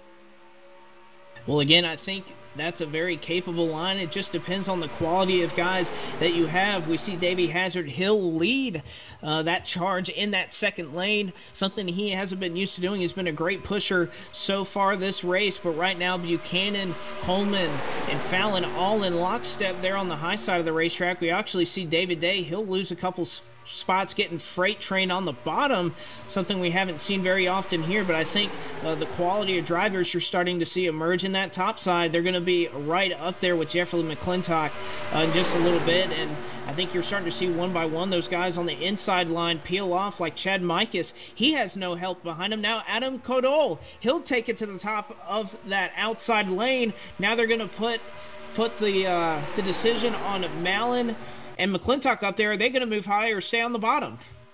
Here comes Codall up on the high side in that number 33. Getting a great push from Davey Hazard. So Adam Codall is going to assert himself out front of this Daytona 500 as we approach the 3/4 mark, about 10 laps away from being 3/4 of the way through this race. New player up front, Adam Codall in the number 33. Davey Hazard there in second, giving him a great push. Will he stick with him for the time being? Yes, he will. Dancing partner's hard to find out there. Hazard likes it, but here comes Hazard now. Ducks down low to try and hang out the 33. Davey Hazard looking for the lead on lap 143. And it looks like with Codall, he doesn't have the help necessary at the moment to try to challenge him. He will settle himself in front of the field. Hazard will lead the Daytona 500, if only for a moment. Codall, with the help from Buchanan and Coleman, going to try to make a hard charge back on the outside lane. Davey Hazard, though, he's clear. He can block if he needs to. Believe he's going to lead this lap. However, look at McClintock now. He'll jump to the outside. Hazard goes for the late block, but he'll duck down low. At the line, it's going to be Hazard. He'll get his first lap led of the night, but it looks like the race is on, David Schildhaus. It certainly is as the laps start to wind down. These drivers know they're going to start making moves, get themselves in the right position. You definitely want to be out front. You want to see what you're capable of, what the move could be, and how long that move takes to develop. Blake, we've seen these guys try and make these moves, and it can take a few laps. It's not one of those instantaneous things. So if you have a plan in mind and you got some dancing partners to work with, you're communicating feverishly through your team channels to try and execute these things and say, hey, let's see if we can make this work. How long does it take if we're in the third row? How long does it take for us to push up if we try and make a move to the outside, or if we try and push our way through the middle? So some of these moves take some time to develop. You don't want to wait until it's too late. Now's the time to really test that. But look at this race up front, side by side. Once again, like the pace lap, all the way through side by side. This field has come back together. Really impressive stuff here from the drivers of the FTF Series. This is why they're some of the best in the business. As again, Davey Hazard leading that inside lane, getting pushed from behind from Tyler Mallon, but Jeffrey McClintock fights back hard on the outside. We'll have to give credit there to McClintock. It's really easy when you've led probably 50 or so odd laps there on the bottom side of the racetrack. A good job by him to adjust, using that experience at his home track to move up to the top side of the racetrack. Hazard gets a little bit out of shape there. That bump from Mallon, a little bit unclean. He'll save it and keep on going, though. It'll be McClintock at the line. Lap 144 of 145 rather of 200. Again, approaching that three-quarter mark, as David mentioned earlier. But right now, Hazard and McClintock in a struggle to try to see which line is going to prevail. And right now, both these lines dead even. Both of these lines pushing each other to their fullest limit, and they're getting the job done right now. These are tense moments for these drivers, knowing that they're side by side. And again, the slightest slip-up we've seen can cause a absolutely massive wreck. Give a call to the driver, number 55, Mike Fallon, your outside pole sitter. Was in that weird little incident before the restart and fell all the way back to 25th. Now finds himself in the 5th car on the outside lane, finding back up inside the top 10. So a nice recovery for the Napa machine as Fallon continues to fight back up towards the front where he has been for much of this event, passing a lot of cars. Really impressive to be able to pass all those cars. We said Dylan Smith has passed a lot of cars here tonight, but Mike Fallon, taking no prisoners, has worked himself up inside the top 10. Well, and right now, David, look at those really too wide throughout this entire lead pack. The one question is, what can you do if you're in the middle of that pack? It's almost a gridlock. Don't want to say you're stuck. You have a little bit of opportunity to move, but if, let's say you're the 5th car in line there on the bottom, that's Kyle Riley right now. Where would you go right now? Can't necessarily push up to the middle. Not enough of a car width to make that happen. If you're on the top side, you don't want to go into the middle and kind of go to the back of the pack. These guys that are running 3rd, 4th, 5th in line, it's a really difficult situation to be in. You got to push the person in front of you, try to get your line to work, but outside of that, you're almost just kind of stuck. You're almost in a cage in the middle of this pack. There's really nowhere to go, Blake. That's the simple answer. There's nowhere to go. You can't drive through the guy in front of you. You got no room next to you to push out and try and make a lane yourself. That third groove really isn't going to work because nobody's going to work with you right now. So that's really it, and these guys are forced into a box, like you said, to be patient and just ride there and make sure that the bumps are lined up correctly.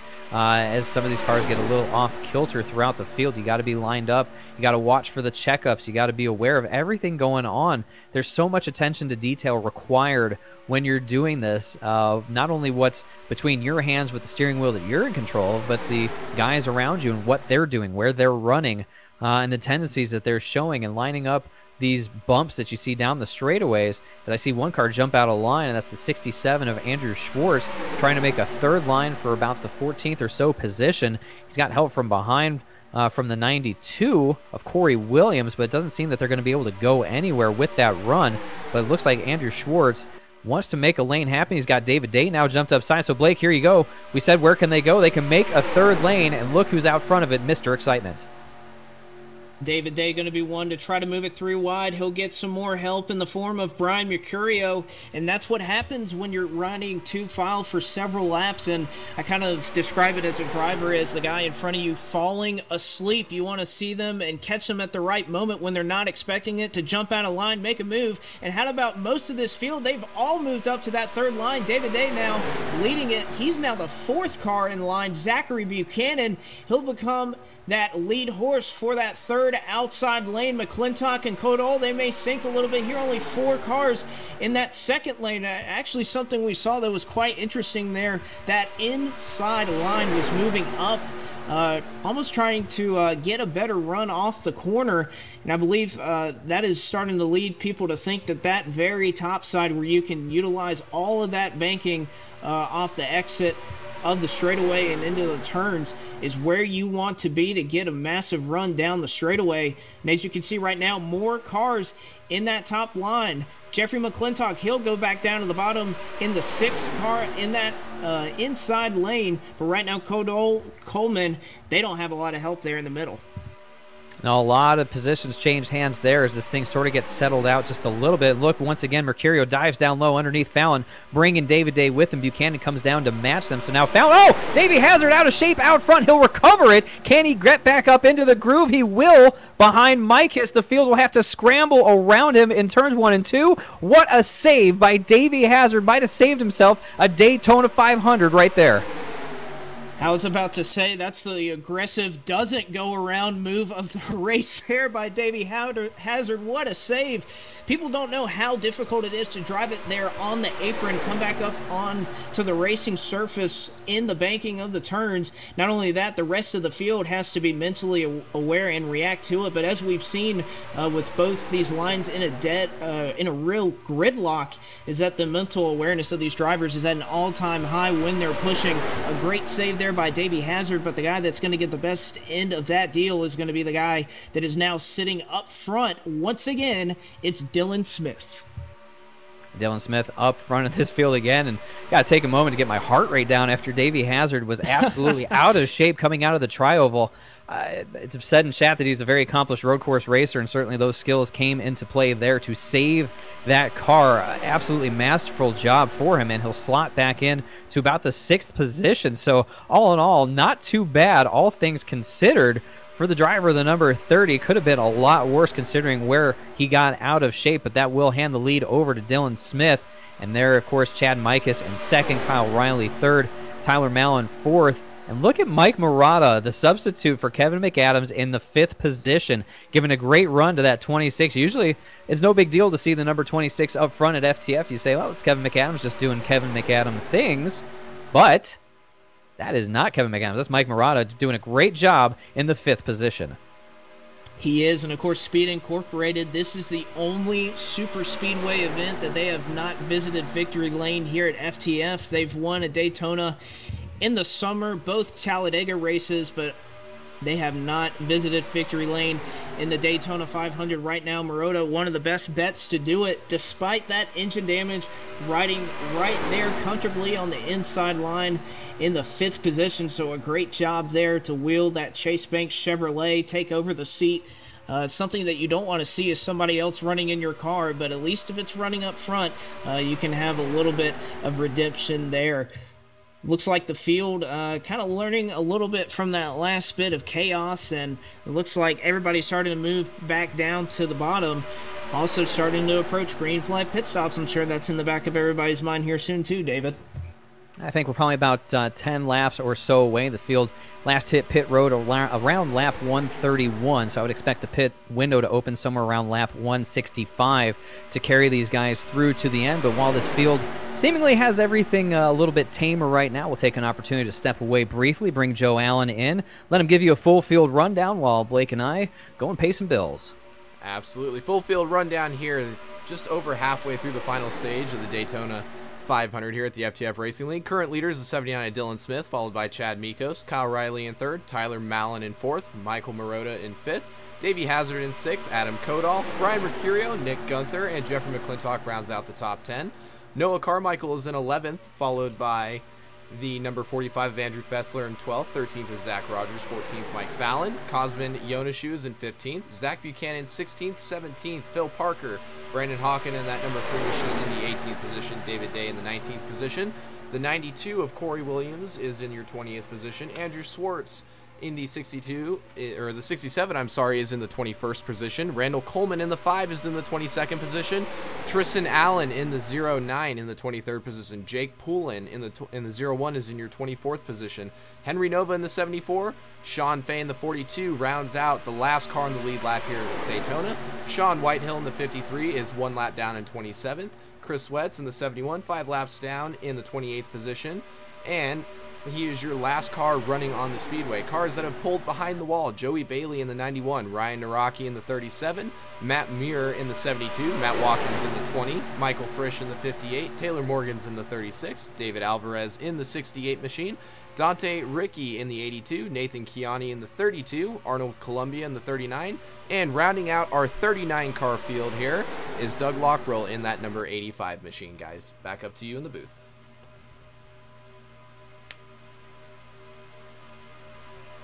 Back with you here in the BMN booth. The conclusion of the Daytona 500 is upon us. Dylan Smith still running out front. This entire field has elected to go single file there at the bottom of the racetrack. And again, these guys looking forward to what will be a critical green flag stop. Will likely be lap 165 or above to get into that last 35 laps. But as we look forward to that, we'll give a shout out to our sponsors here tonight. The ISRA, the Independent Sim Racing Association, will see the white flag here soon with them as well. FTF, of course, all the great work that they've done putting on this event. UFI, the Sim Racing Association, Verizon, Crown Royal Shot for sponsoring Victory Lane, courtesy of Zach Rogers, Big Evil Designs and Big Evil Racing, courtesy of Chad Mikas, and really a great shout out for that company is just that beautiful paint scheme. And then all the Splash and Go graphics and all the support that they've showed us with the What the Splash Happened replay. Obviously JBL speakers, courtesy of Noah Carmichael. And just so many people coming together to make this happen. And eventually we'll have to get to the Rick Allen aggressive goes around moment of the race.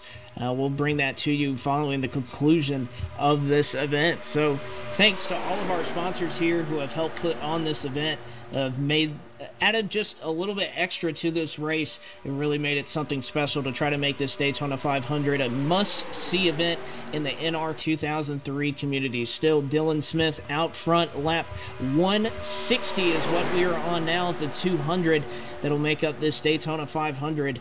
We're still single file all the way through the top 15 or so cars. Not a lot of too wide going on here except for the back with Tristan Allen and Mike Fallon. But David, it's been a great race so far, but I'm sure we're going to be tuned into a lot of action if these last 20 or 30 so laps are any indication.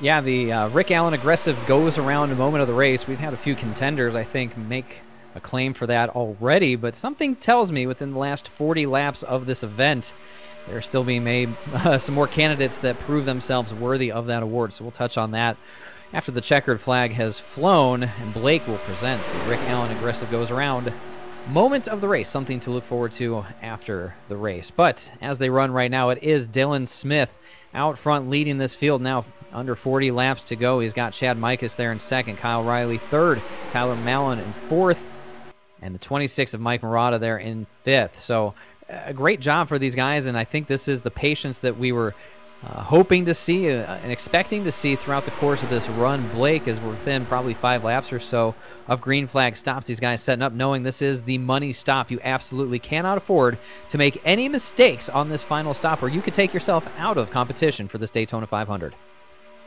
And to do that, you have to go through your checklist, getting off the racetrack, making sure that nobody behind you is speeding, looking in your mirror, making sure you're not going to get run over, getting down to 55 miles an hour or just above to try to get as much time as possible, having a clean entrance to your pit stall. And like we've seen, these cars are rough to handle.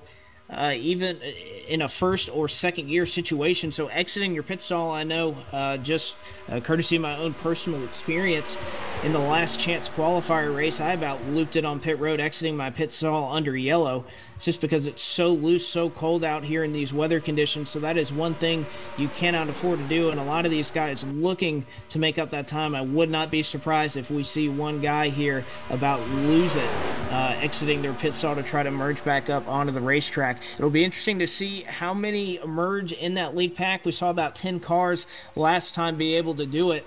Will they be able to do it again, or will we see everybody execute and form this great big pack that we see right now? Only time will tell. And I think that's what we're really all building up towards, is can these guys get on and off pit road cleanly? And that may very well determine the outcome of this race unless we get a yellow flag late in the going. Well, it's awfully tempting to try and make up a lot of time getting onto pit road. You think, hey, here's a good opportunity. I can brake a little bit later. I can get into my stall a little bit hotter, and then you end up overshooting your stall, having to back up and lose time there, or worse, overshoot your entrance to pit road and drive into one of your competitors, touching off a big wreck. Now, FTF does have some pretty unique rules when it comes to the way cautions are handled. Of course, you've seen along the course of the broadcast, no pace car. It's all manual. Yellow is called by the administrative staff. But for incidents that happen off the racing surface, like coming to pit road, sometimes those incidents will not bring out a yellow flag if it's two cars who tangle together down there. I believe that's my interpretation or my understanding of the rule. I could be a little mistaken. I know single car spins themselves will not force out a yellow flag, but I do believe two cars getting together coming into pit road will not bring out a yellow flag either. Hopefully we don't have to worry about enforcing that rule at all, as these guys can get down to pit road and execute their service clean and green. That remains to be seen, as I do believe that pit window will be opening up soon. And Blake, as a race car driver in this field, how much fuel can you save if you're somewhere in the mid-pack? How easy is it to save yourself 1 or 2 laps? Well, if you're in the mid-pack, it's relatively easy. You can just kind of keep your foot on the throttle at 95, 90%. Not going to make that much of a difference in terms of speed, but will actually do quite a bit to save you fuel. Obviously, can't clutch it in like you would see on most racetracks that we go around because of the super speedway. Just not feasible. We're going to see a couple cars coming onto pit road. A lot of drivers electing to stay out. Chad Mikas, Tyler Mallon, Davey Hazard, Dylan Smith. It's about 10, 15 or so cars, but there's a big enough pack staying out. What, we got 1, 2, 3, 4, 5, 6, 7, 8, 9 cars staying out on the racetrack. That's a big enough pack that if they want to form up and stay out another couple of laps, they're more than capable of doing that. Everybody into their stalls nice and clean for this first pack. I see 2 tire changes for everybody as they wait on fuel, firing out of their pit stall, and now we'll try and group back up to get up to speed as best they can as we look at the second group. As these guys try to maneuver around each other on pit road, tight quarters there. Will the second group come now? Yes, they will. Here comes Mercurio. Here comes the 54 of Gunther along with McClintock. Brandon Hawken as well, locking up the tires. Little contact. Hawken sideways saves it off of Fessler. Can't get to his pit stall. He gets turned by the 76 of Carmichael. Nowhere to go there. Tough break for Brandon Hawken as he just couldn't get to his stall, and Carmichael really didn't give him the room. No, he didn't. And again, that's an unfortunate and perhaps race-altering decision there. You don't typically see drivers trying to pass on the left side of pit road, and that's one of the things that is in your checklist. You cannot afford to have somebody on your inside, and typically you won't see drivers go for that. Maybe more of a situation where Noah would be entering his pit stall close to Steve, you would see that, but I think Noah a little bit further down pit road, if we can see here and scroll back here for just a moment, I do believe that his pit stall was kind of it was in front of the start-finish line, so no need for him to be that low on pit road, and that's going to be a costly mistake that is all but going to put Brandon Hawken out of this race without another yellow flag. The field trying to get reorganized here. I see a number of guys struggling to get back up onto the racetrack. The 78 of Jeffrey McClintock. A lot of issues getting onto the banking as the car kept wanting to lose control, and he falls way back of this pack. As they get reformed, it is still going to be Dylan Smith out in front as the second pack tries to get back up to them. But Dylan Smith, Davey Hazard, and Chad Mikas are the 3 cars that pace the field now after what should be the final round of pit stops made for these guys. There's the 97 of Zach Rogers, who's put himself up into 4th. Adam Coldall there in 5th. The 5 of the 005 of David Day in 6th. Phil Parker should be in 7th, Brian Mercurio in 8th, Mike Fallon 9th. Mike Murata should round out the top 10 on the exchange of green flag stops. So a couple of incidents there. If you guys take the short end of the stick like Brandon Hawken, you feel bad for him there, but that's just the way it goes. Overall, I say very clean exchange of green flag stops for the whole field. Green flag stops, but unlike that last stop where we saw a couple of different packs of cards emerge, we saw about 3 different packs of 10 cards earlier in the race. Right now, it's really just one pack and a couple of stragglers doing their best to try to hang on right now. Guys like Andrew Fessler in the 45 machine, Andrew Schwartz, who are just off the edge of this draft trying their best to hang on. Randall Coleman's in that situation as well, although I don't believe he's going to be able to maintain that draft running a couple miles an hour slower than what he needs to do to catch that pack, and just not enough support behind him, and just McClintock and Yonishu to try and catch that lead pack. So right now it looks like it's going to be about a 15-car race to the end of this thing. Don't think that fuel mileage is going to come into play, although they were around that 34-35 lap pit window, so fuel may come into play here. We'll see if guys like Dylan Smith, who are out in front losing some fuel mileage, if that may come around to hurt their chances of winning as well. But right now we're clean and green, and not a lot of opportunity for guys like Carmichael Wetz or Brandon Hawken to get a yellow because the field is so spread out. Wetz is 6 laps down in 28, so his issues are a little bit larger than just even that, as he's one of 3 cars off the lead lap. Sean Whitehill in the 53, 2 laps down in 27th. Sean Fay in the number 42, 1 lap off the pace as well. I'm looking at guys like Kyle Riley and Brandon Hawken, who were up at the front for much of this race, and now with the exchange of pit stops find themselves back in 21st and 22nd, respectively, about 11.5 seconds off the lead, running nose to tail, but really they're going to need a yellow flag to get caught back up. There's just no other way for them to make up that much time around the racetrack. So for them, need something to go wrong up ahead of them to catch back up to this pack. But to your point, Blake, this lead pack all single file, knowing they just have to make laps at this point, and I imagine by the time we get around 10 laps to go or so, that's when we'll start to see these guys fight over the positions. But Dylan Smith continues to lead, Chad Mikas and Davey Hazard. How about Zach Rogers up in the 4th position? That's a pretty good run for the driver of the 97. It is. Well, he has been known to try to come on out here.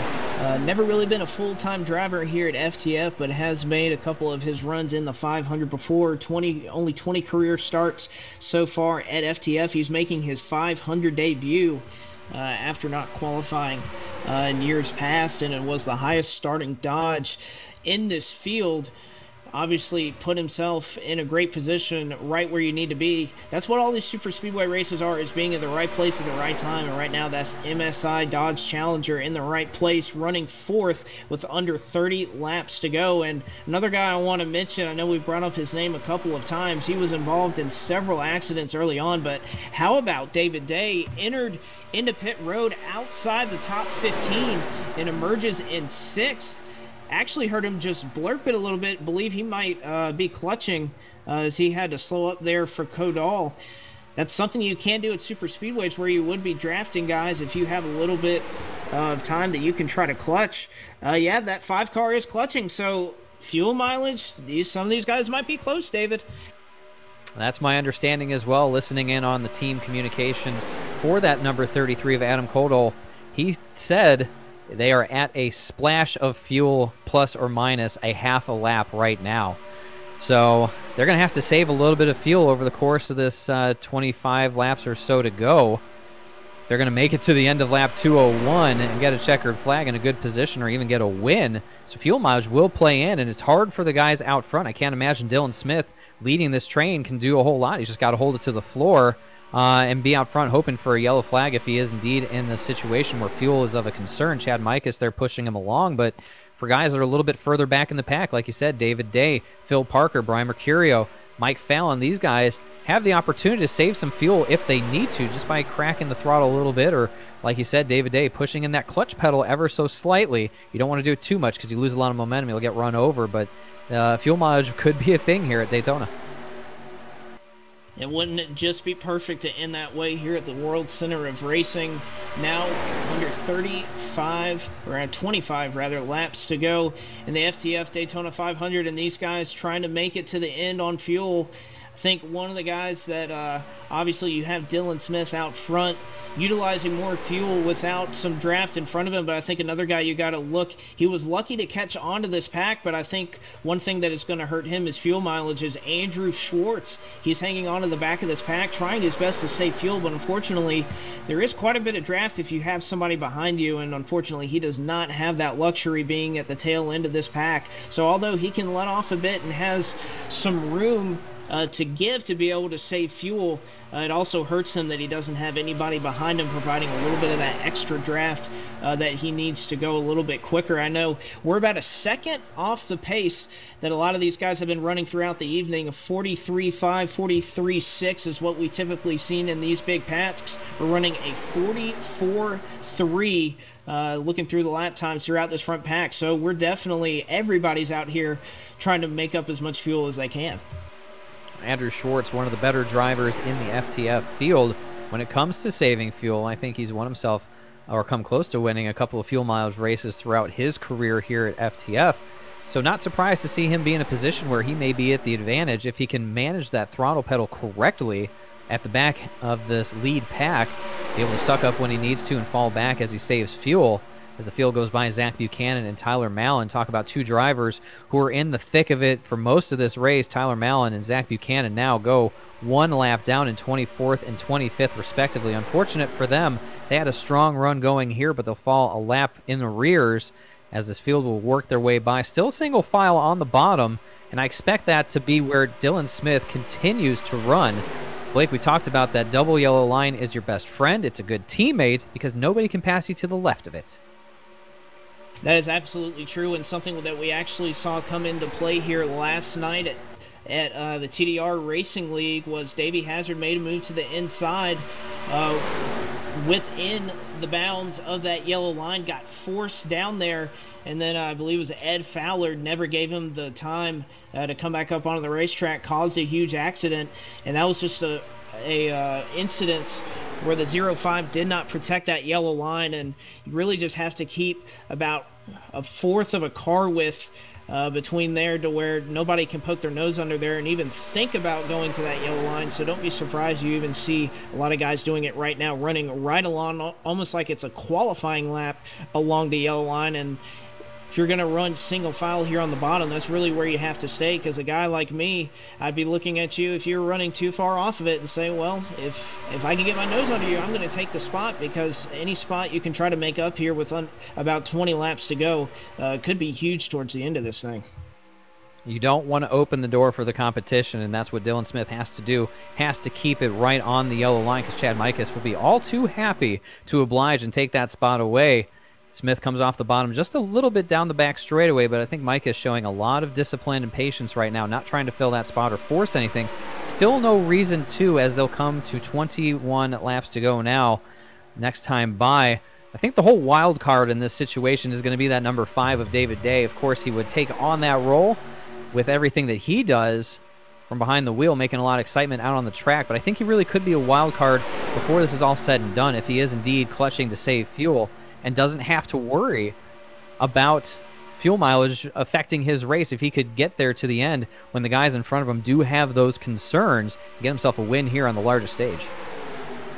It would be quite a win for a guy that just a couple hours ago didn't even think he was going to be in this race. Had to race his way in through a last chance qualifier, started at the back of the field, raced through about 22 cars, found his way to the only spot that mattered, and that was first in that last chance qualifier. What a story it would be for the guy.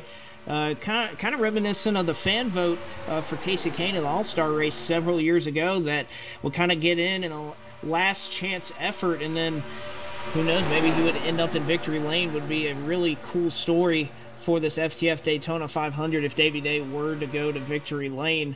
I'm sure plenty of the guys in front of him have other plans, and the one problem with David Day, no teammates out there to help push him, and that's what some of the guys up here in the front of the field have a little bit of a luxury of, working together, whether they're teammates or they've just been around each other the entire race. There's a little bit of alliances forming out here, but don't know if David Day has those to continue to move forward.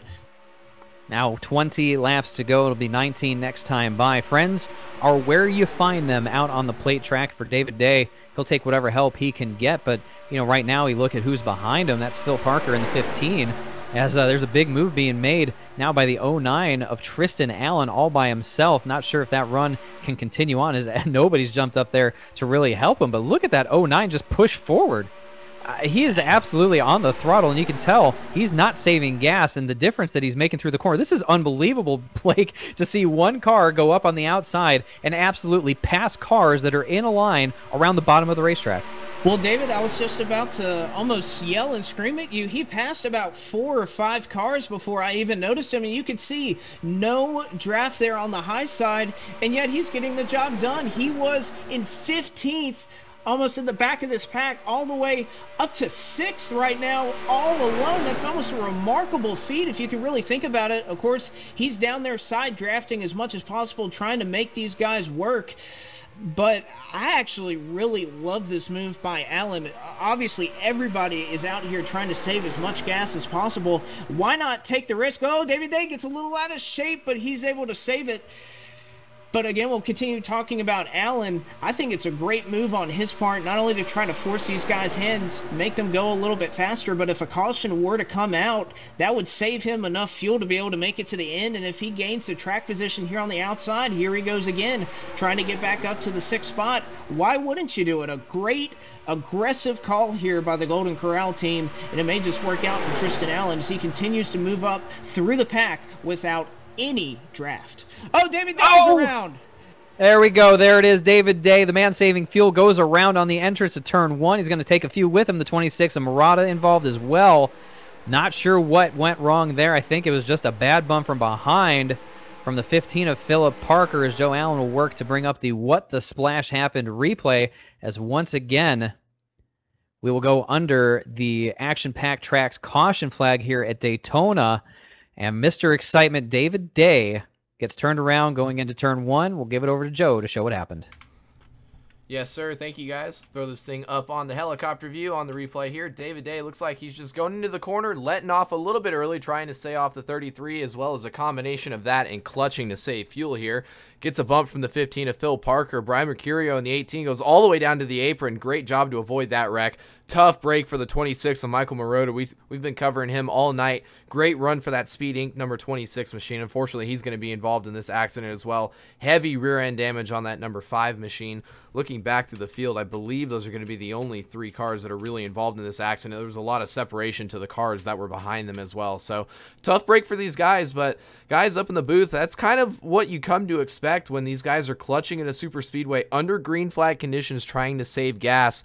Everybody's markers going into the corner are going to be a little bit different from others, and you really have to pay attention to the car in front of you. Otherwise, you have a situation like this where you end up running over guys out in front of you and accidents occur as a result. Back up to you guys in the booth. Thanks, Joe. Appreciate the analysis there. And my understanding, again, of the rule book is when it comes to clutching, if somebody is clutching and gets run over from behind, the caution is on the person clutching, not the one who initiated the contact, since the clutch E, we'll call them, broke momentum, especially in a pack here at a plate track. Not sure what you expect to have happen, but we'll see how this one gets called. I do see Phil Parker claiming responsibility for the wreck. He may not be aware of the rule when it comes to clutching, Blake.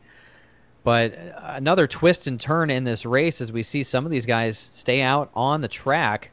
A number of drivers decide to come down pit road as well. What do you think there for the whole clutching debate? Do you think that's something that Phil Parker shouldn't have claimed with your understanding of the rules?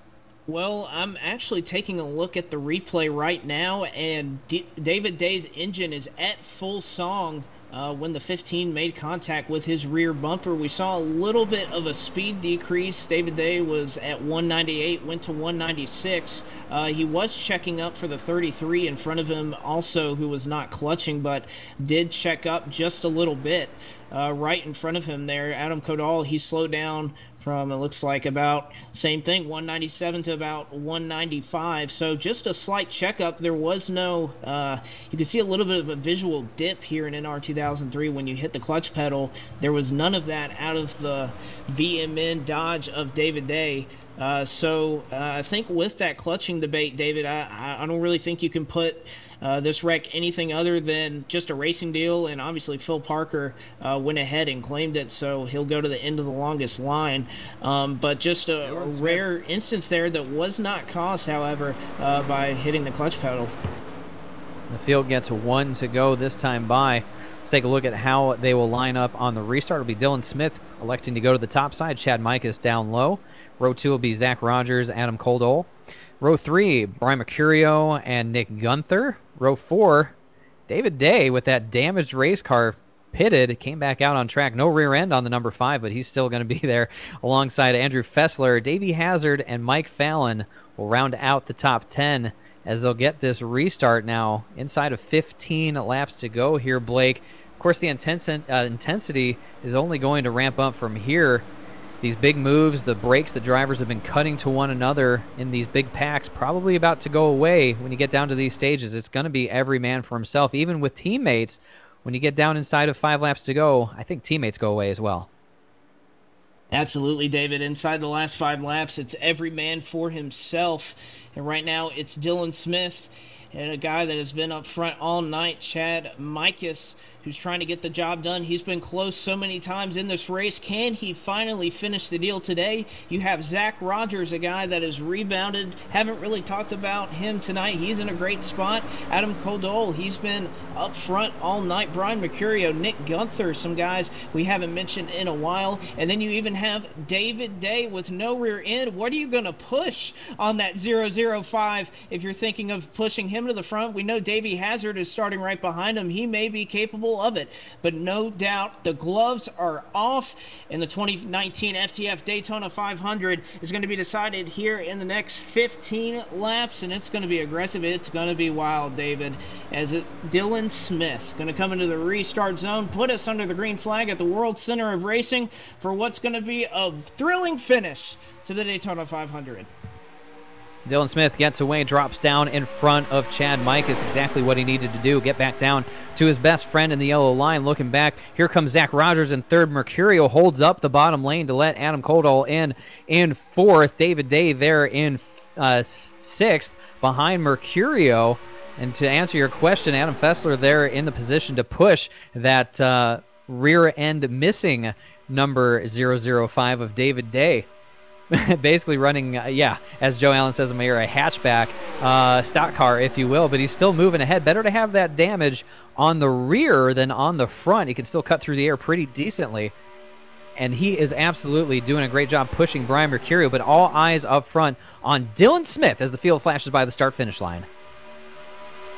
Dylan Smith out in front of this field. It's just a matter of when that move is going to come from Mikas, Rogers, Koldol, or maybe we'll even see Mercurio. We know David Day loves to make lanes, make something happen. Right now the entire field really single file. Nick Gunther, unfortunately, he's fallen all the way back to the back of the pack. As everyone now, you can notice they've been running the bottom, but they are starting to protect that yellow line. But one guy that is not going to do that is Davey Hazard. He'll move to the outside of David Day with the help of the 78 of McClintock. You can see Mercurio and David Day questioning, are you going to go up with Hazard? Mercurio will take the bait. Will anybody else go with them? That high start starting to form up now as we're approaching 11 laps to go. Now Koldol, he'll go to the high side as well. Only 3 up there in that front pack.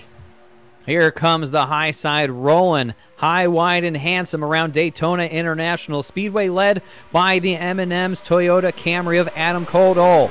Getting a good push from behind from Brian Mercurio. Also Davey Hazard, Jeffrey McClintock there as well. Cosmin Yonishu trying to do the best he can to pull the 5 of Randall Coleman and the 3 of Brandon Hawken up there as well. But Koldol will clear. Dylan Smith drop down to try and pace both lines, looking like Dale Earnhardt Jr. out in front of the field. The Pied Piper leading the field here with 10 laps to go. Well, this is where the blood starts boiling, your hands start shaking and sweating on that steering wheel. Right now, Coldole, he'll lead up the inside lane. He'll go ahead of Dylan Smith. Mercurio, though, with Hazard right behind him. Hazard, the reliable pusher, trying to get Mercurio out front with the help of Jeffrey McClintock. And there you even look behind Yanishu doing the same as well. Now the field separated into 2 lanes on the top and the bottom, pushing each other.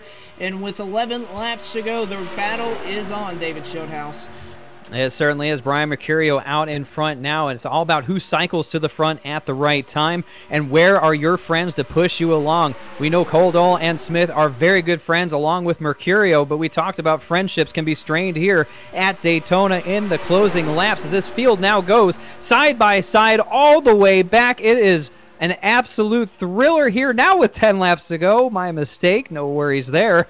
10 laps to go separates one of these drivers from the ultimate prize in stock car racing, a checkered flag in the Daytona 500. Where will these pushes come from? Will they be gentle? Will they be lined up? These are the things these drivers are going to have to keep in mind, but it's all even out front. Kodal continues to lead into 3. I think the biggest question you got to ask, David, when is that move going to come to the 3rd lane? Davey Hazard, McClintock, and Yanishu have the perfect opportunity to do it. They have everybody formed up on the top side. It's just a matter of when somebody's going to step out into that 3rd lane, perhaps leave Mercurio out to dry in the middle. So one thing you don't have to worry about on the bottom, everybody protecting that yellow line, pushing Adam Coldole, the lead of that inside line. Gridlock throughout this field. 9 laps to go. Coldole and Mercurio. It's just a matter of when somebody's going to step out of line. They don't have much time to do it. People wonder why drivers still do a 16-year-old racing sim. This is exactly why they do it. Side by side, all the way through the field. They have been battling for over 400 miles, and now with under 10 laps to go, all these drivers can taste a victory here in the Daytona 500. Brian Mercurio continues to lead that outside lane. Kodal, a little bit wiggly, but he holds on to it. What a save there. That could have absolutely wiped out the entire field, but that'll help the outside line pull ahead. Davey Hazard now, the 2nd car in the outside lane. Jeffrey McClintock there as well, as Kodal tries to recover and bring that inside lane back up. Well, that's the issue now for Mercurio. Do you clear Kodal? Try to go to the bottom. He's going to get blocked by Mercurio. Davey Hazard, he has the position on the inside line. He'll move up in front of Mercurio, and now they're side by side for the lead. Davey Hazard through turns 3 and 4. What a move by Hazard. A late block from Mercurio isn't able to get it done, and now Davey Hazard will take the reins on the inside line. Mercurio still holds the outside line. This race is getting good, and now you throw Davey Hazard in the mix, a fan favorite out there on the chat. Absolutely brilliant move from the driver of the number 30, Davey Hazard. You think about the last time he was out in front of this field, he got loose off the exit of the tri-oval and made a brilliant save himself to get that car under control. Now finds himself back out in front of this field, dueling with the likes of Brian Mercurio, Jeffrey McClintock, Adam Coldole, Cosmin Yanishu as well, along with Dylan Smith. How will this thing shake out? They're coming to 5 laps to go. 1 car way up the racetrack. That's Noah Carmichael. He'll keep it straight. We stay under green. 5 laps to go this time by. Carmichael will settle in at the back of the pack. We'll bring it to 5 laps to go in the FTF Daytona 500. McClintock starting to get a little bit anxious behind Mercurio. Is he going to make a move to that 3rd lane or try to split him 3 wide? You could see him trying to shift around that 18 Menards Jersey Mike's Camry, looking for a hole to try to make a move of his own. Right now, Davey Hazard religiously hugging that inside yellow line, as well as the entire inside lane. Nothing happening right now, but when is that move going to come from McClintock? Yanishu, how about Coleman? He's a part of the mix as well. We're going inside, 5 laps to go. We're approach 4 this time by, and it's still Davey Hazard and Mercurio in control of the field. I watch to see where the field is each time they get to the start-finish line. Mercurio barely gets to the line first ahead of Davey Hazard. That's the thing you have to keep in mind. If you're going to get the push, where do you have to get it to make sure you are the first one back to the stripe? Now Hazard will peek ahead by about a full car length through 1 and 2 onto the back straightaway. Still nothing doing, waiting for that third line to move. You know it's going to happen sooner rather than later. Somebody's going to peek out of line if they want to take a chance to win the Daytona 500. Still, as they go into 3 and 4, nothing doing, side by side all the way through the field. It's just a matter of when. I know it sounds like a broken record. A little bit of movement there on the high side. Zachary Buchanan mired back in the field, trying to make a little bit of a third line work. A gap between Nick Gunther and Jake Pullen might be an opportunity for it to happen. 3 laps to go.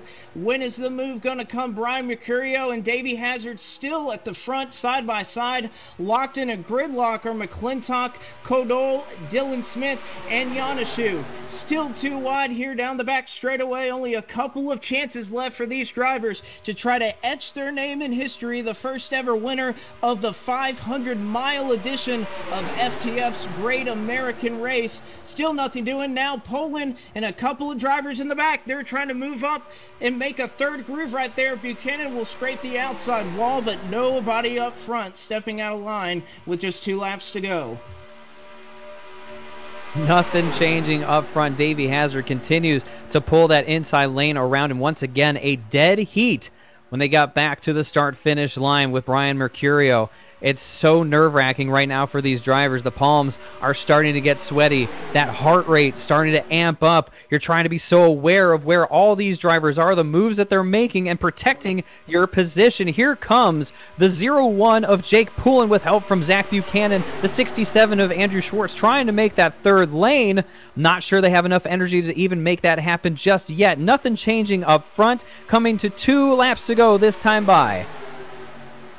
2 laps to go. Right now, that third line starting to gain some steam on the outside. Will anybody move up there? Randall Coleman may have the opportunity, as well as the 3 of Brandon Hawken, who's recovered. He may try to go on that outside with a defending Daytona 500 champion and Jake Pullen. He's won this race before. Is anybody going to step out now? Yanashu trying to create a gap between he and McClintock to try to get a run, but still nobody making a move. It's Mercurio and Davey Hazard coming through turns 3 and 4 who will lead this field. We're coming up to it, coming up to the white flag, but right now Mercurio and Hazard in control of the field.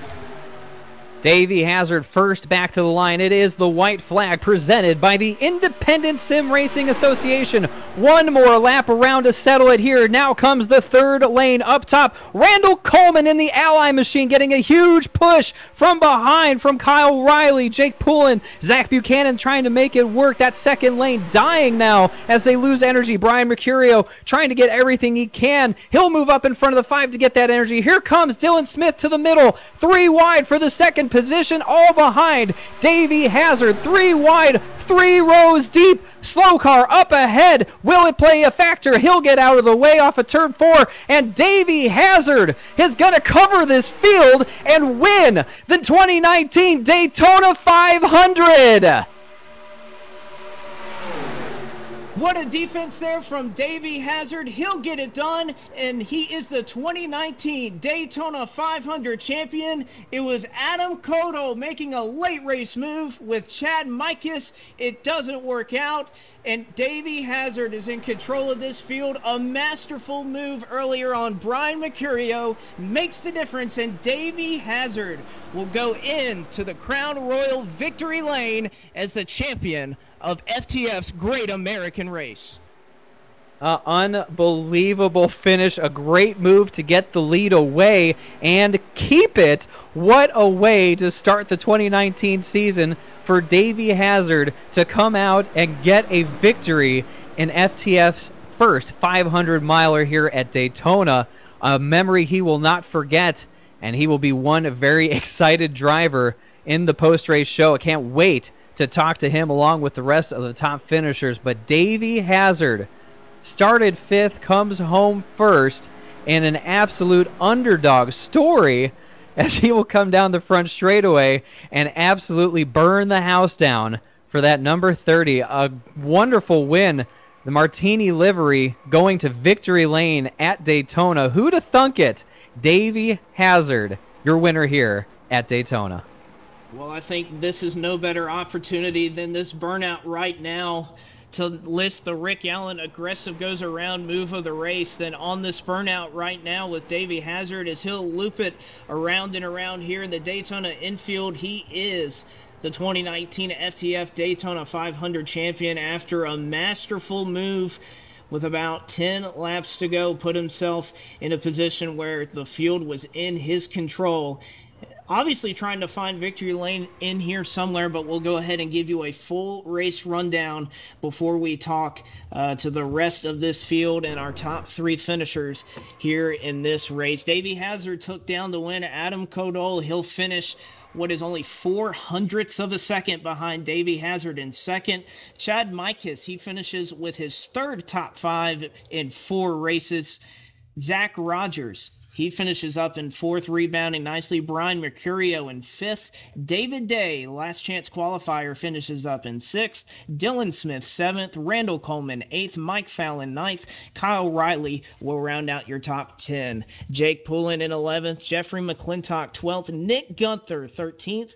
Zach Buchanan, 14th. 15th is Brandon Hawken. 16th, Noah Carmichael. 17th, Andrew Schwartz.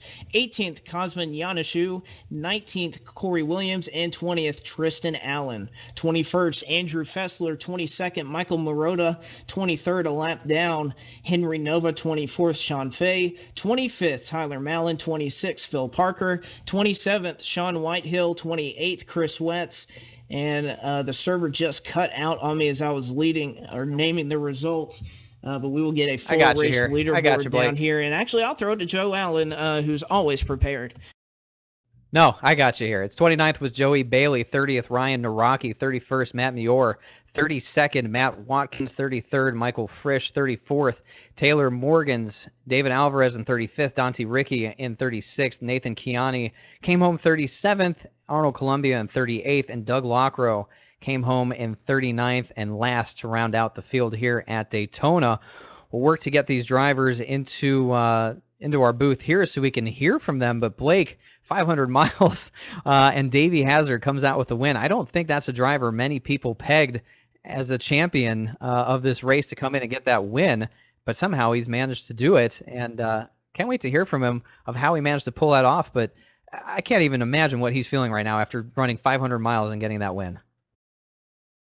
Oh, no doubt. He has to be grinning from ear to ear like we are in the booth. What a fantastic race we were treated to. Did it better, way better than the Cup guys earlier today. Not a lot of wrecking. Those last 10 laps, I was shaking, sweating, worse than any of the drivers, I'm sure. We had just a fantastic finish. Got to give all the credit to all the guys out here in the field who decided to come out here tonight, put on a fantastic show all the way out through Christian McCaffrey Speed Weeks, and what a way to culminate it with Davey Hazard checking in as your Daytona 500 champion. But right now we're going to catch up with our 3rd place driver, a driver who is very familiar to finishing up top in these races, and that is Chad Mikas of Big Evil Racing. Chad, this is Blake McCandless in the booth. You got a copy? Yes, sir.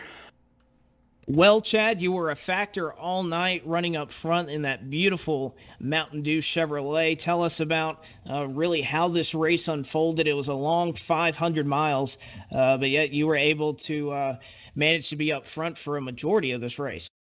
Yeah, that was my plan all along. I knew if I had a good dual race, I would be up front, obviously. And, well, I think we ended up 3rd or wherever we ended up. So we started 6th and just was trying to race as hard as I could, honestly, to keep up front, because the farther you fell back, the less help you had, and the more prone you were to getting into a wreck there, as you all probably saw all night. So just try to stay on the bottom with everyone, and if I could get the top side going, I would do that as well. But yeah, that was pretty much my race all night.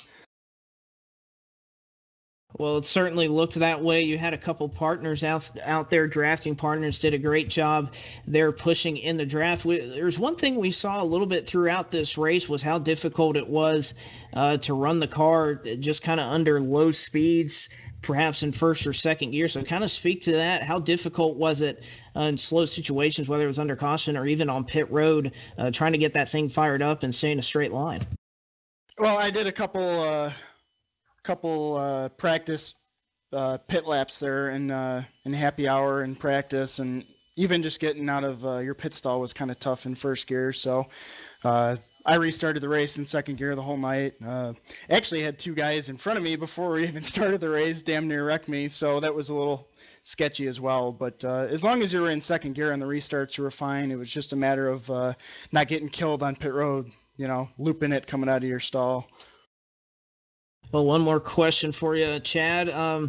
We know you're a regular out here at these super speedways. Can we expect to see you a little bit more throughout this FTF season when we visit a couple other racetracks? Oh, absolutely. Big Evil Designs, one of my design promotions, is sponsoring the Polo Award this season. We're putting money into the series, so I want to see everyone come race each week here. So that's my plan for sure.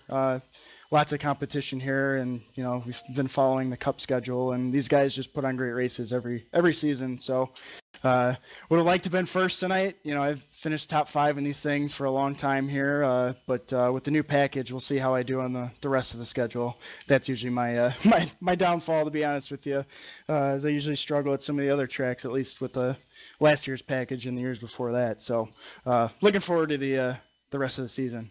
But I appreciate you guys broadcasting everything tonight and giving us the exposure. It was a fun race. I hope you guys enjoyed broadcasting.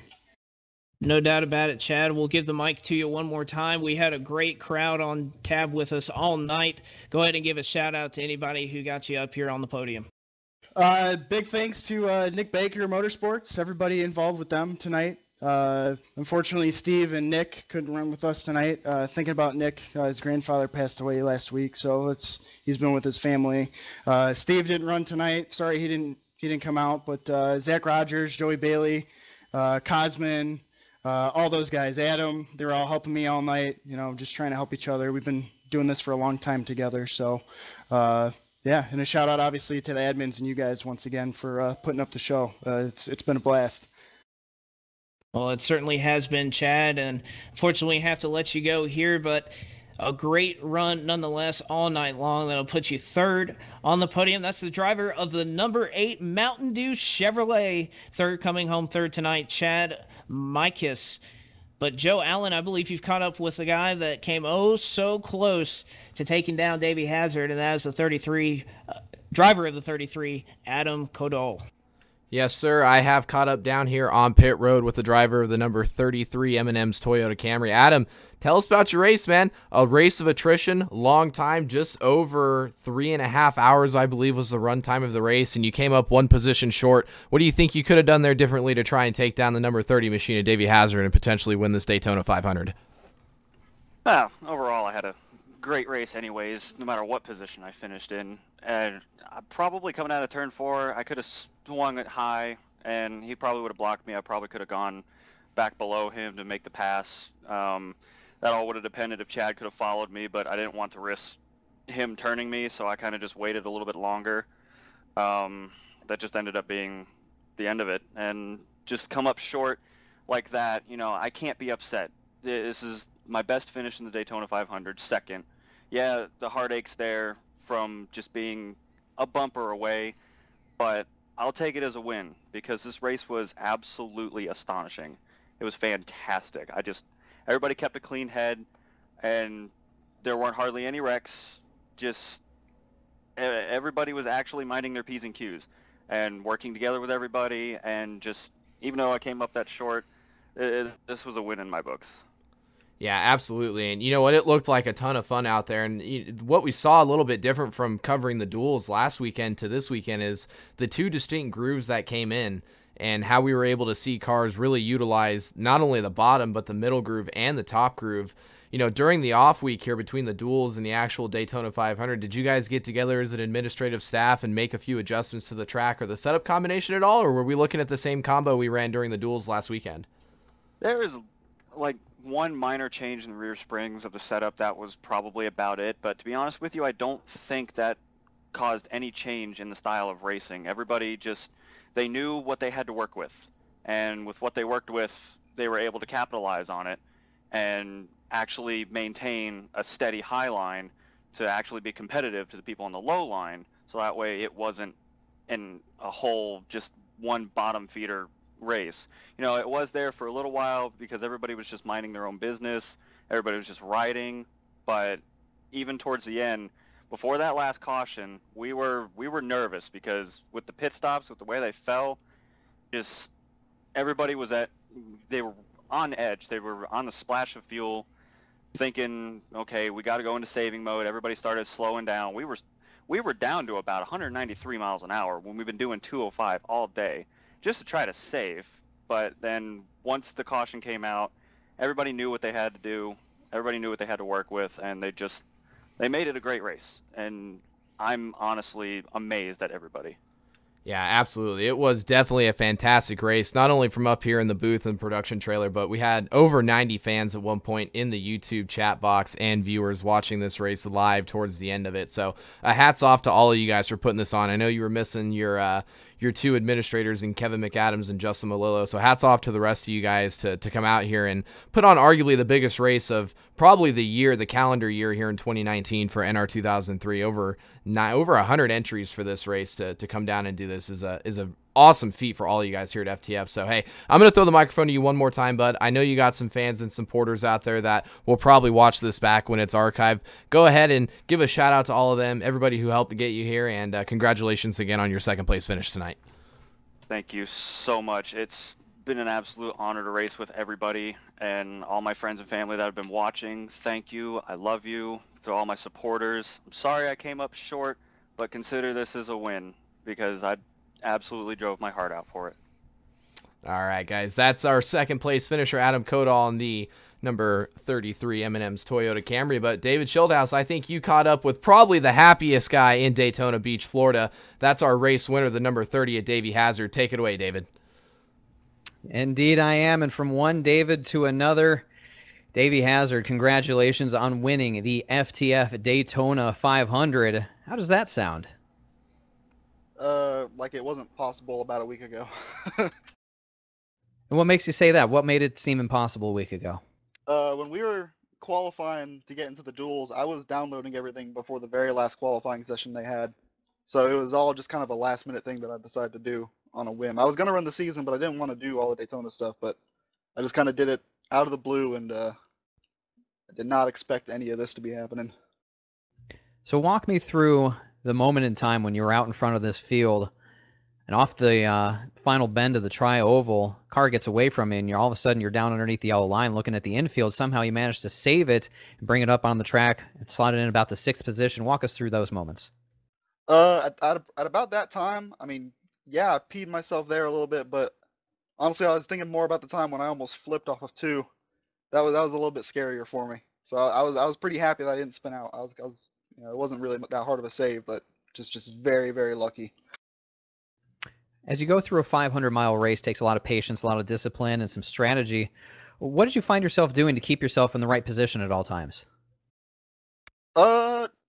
Just knowing when to be aggressive is super important. Some people were, you know, like, not to talk down to anybody, but there are definitely some people who were trying to get through too fast and taking big risk moves and losing a lot. You know, you saw the outside. The outside was really finicky to get moving. So a lot of people would go to the outside, especially like when we were getting stage points, and they would end up falling back another 10 positions from where they started. It was mostly, to me, about just knowing when to be aggressive and when to push the issue. And I think that seriously paid off. John Poole III, Ryan Williams, Jake Poulin, Corey Carpenter, the 4 previous winners of the Daytona 500. Now, the 5th entry into that record book, Davey Hazard. What does that mean to you? What does that do for your sim racing career? It's definitely the biggest race I've ever won. It's pretty cool. You always hear about FTF, especially the last few years with it being so popular. And you know, not a lot of people get a chance to win these things, especially the Daytona. They don't come here often, and it's a big one, especially this year with all the efforts from you guys getting put into it, all the admins at FTF. I think it was exceptionally special this year, but maybe I'm a little bit biased on that one. And with a win like this to kick off the season, now all but assuredly puts you into the playoffs. What does that do for the rest of your season? How do you approach the next 25 races in the regular season before the playoffs kick off?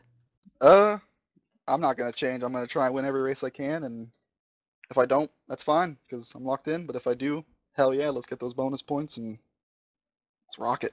That's really it. I think that's the right approach to take. And Davey, I'll give you the opportunity one more time to say hello to friends, family, sponsors, and anyone else who helps you in that number 30 take it to victory lane in the Daytona 500. I'll share this on my Facebook page, so I think I got a lot of family watching, so if you're watching, that's awesome. Thank you for watching. All my Fast Racing League teammates and drivers, those guys are awesome. They've given me a home for the past 4 or 5 years racing competitively. You guys for putting this on. This is going to be awesome. I'm going to watch it back a little bit. All the FTF admins, just everyone who puts stuff like this together. It gives us all something to do with this amazing 16-year-old game.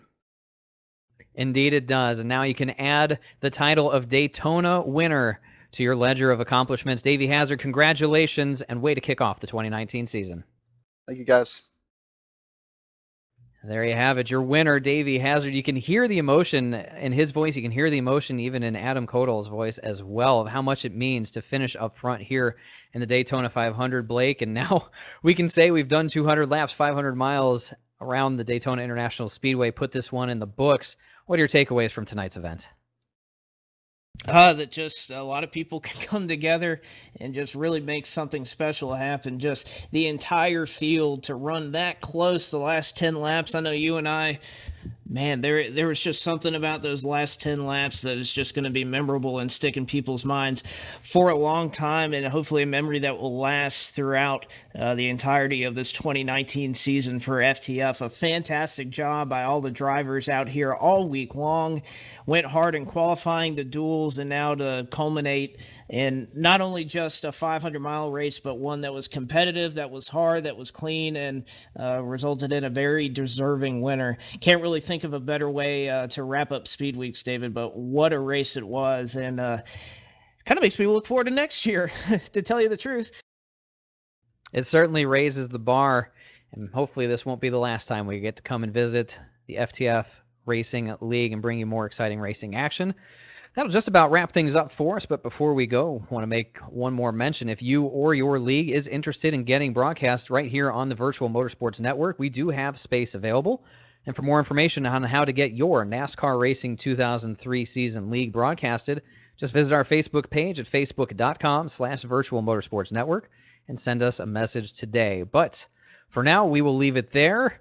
Say big thanks to everyone who helped make this production happen. Of course, the administrative staff here at FTF, Justin Malillo, Kevin McAdams, Adam Kodal, Jake Poulin, and Kyle Riley for their parts in getting this on the air. Of course, to our producer, our third voice here tonight, Joe Allen, for pressing all the buttons, bringing you the action, the sights and sounds for 500 miles around the World Center of Racing. Of course, for my broadcast partner in the booth, Blake McCandless, I'm David Schildhaus, saying once again, congratulations to Davey Hazard on getting the win here in the 2019 FTF Daytona 500, and good night from the beach.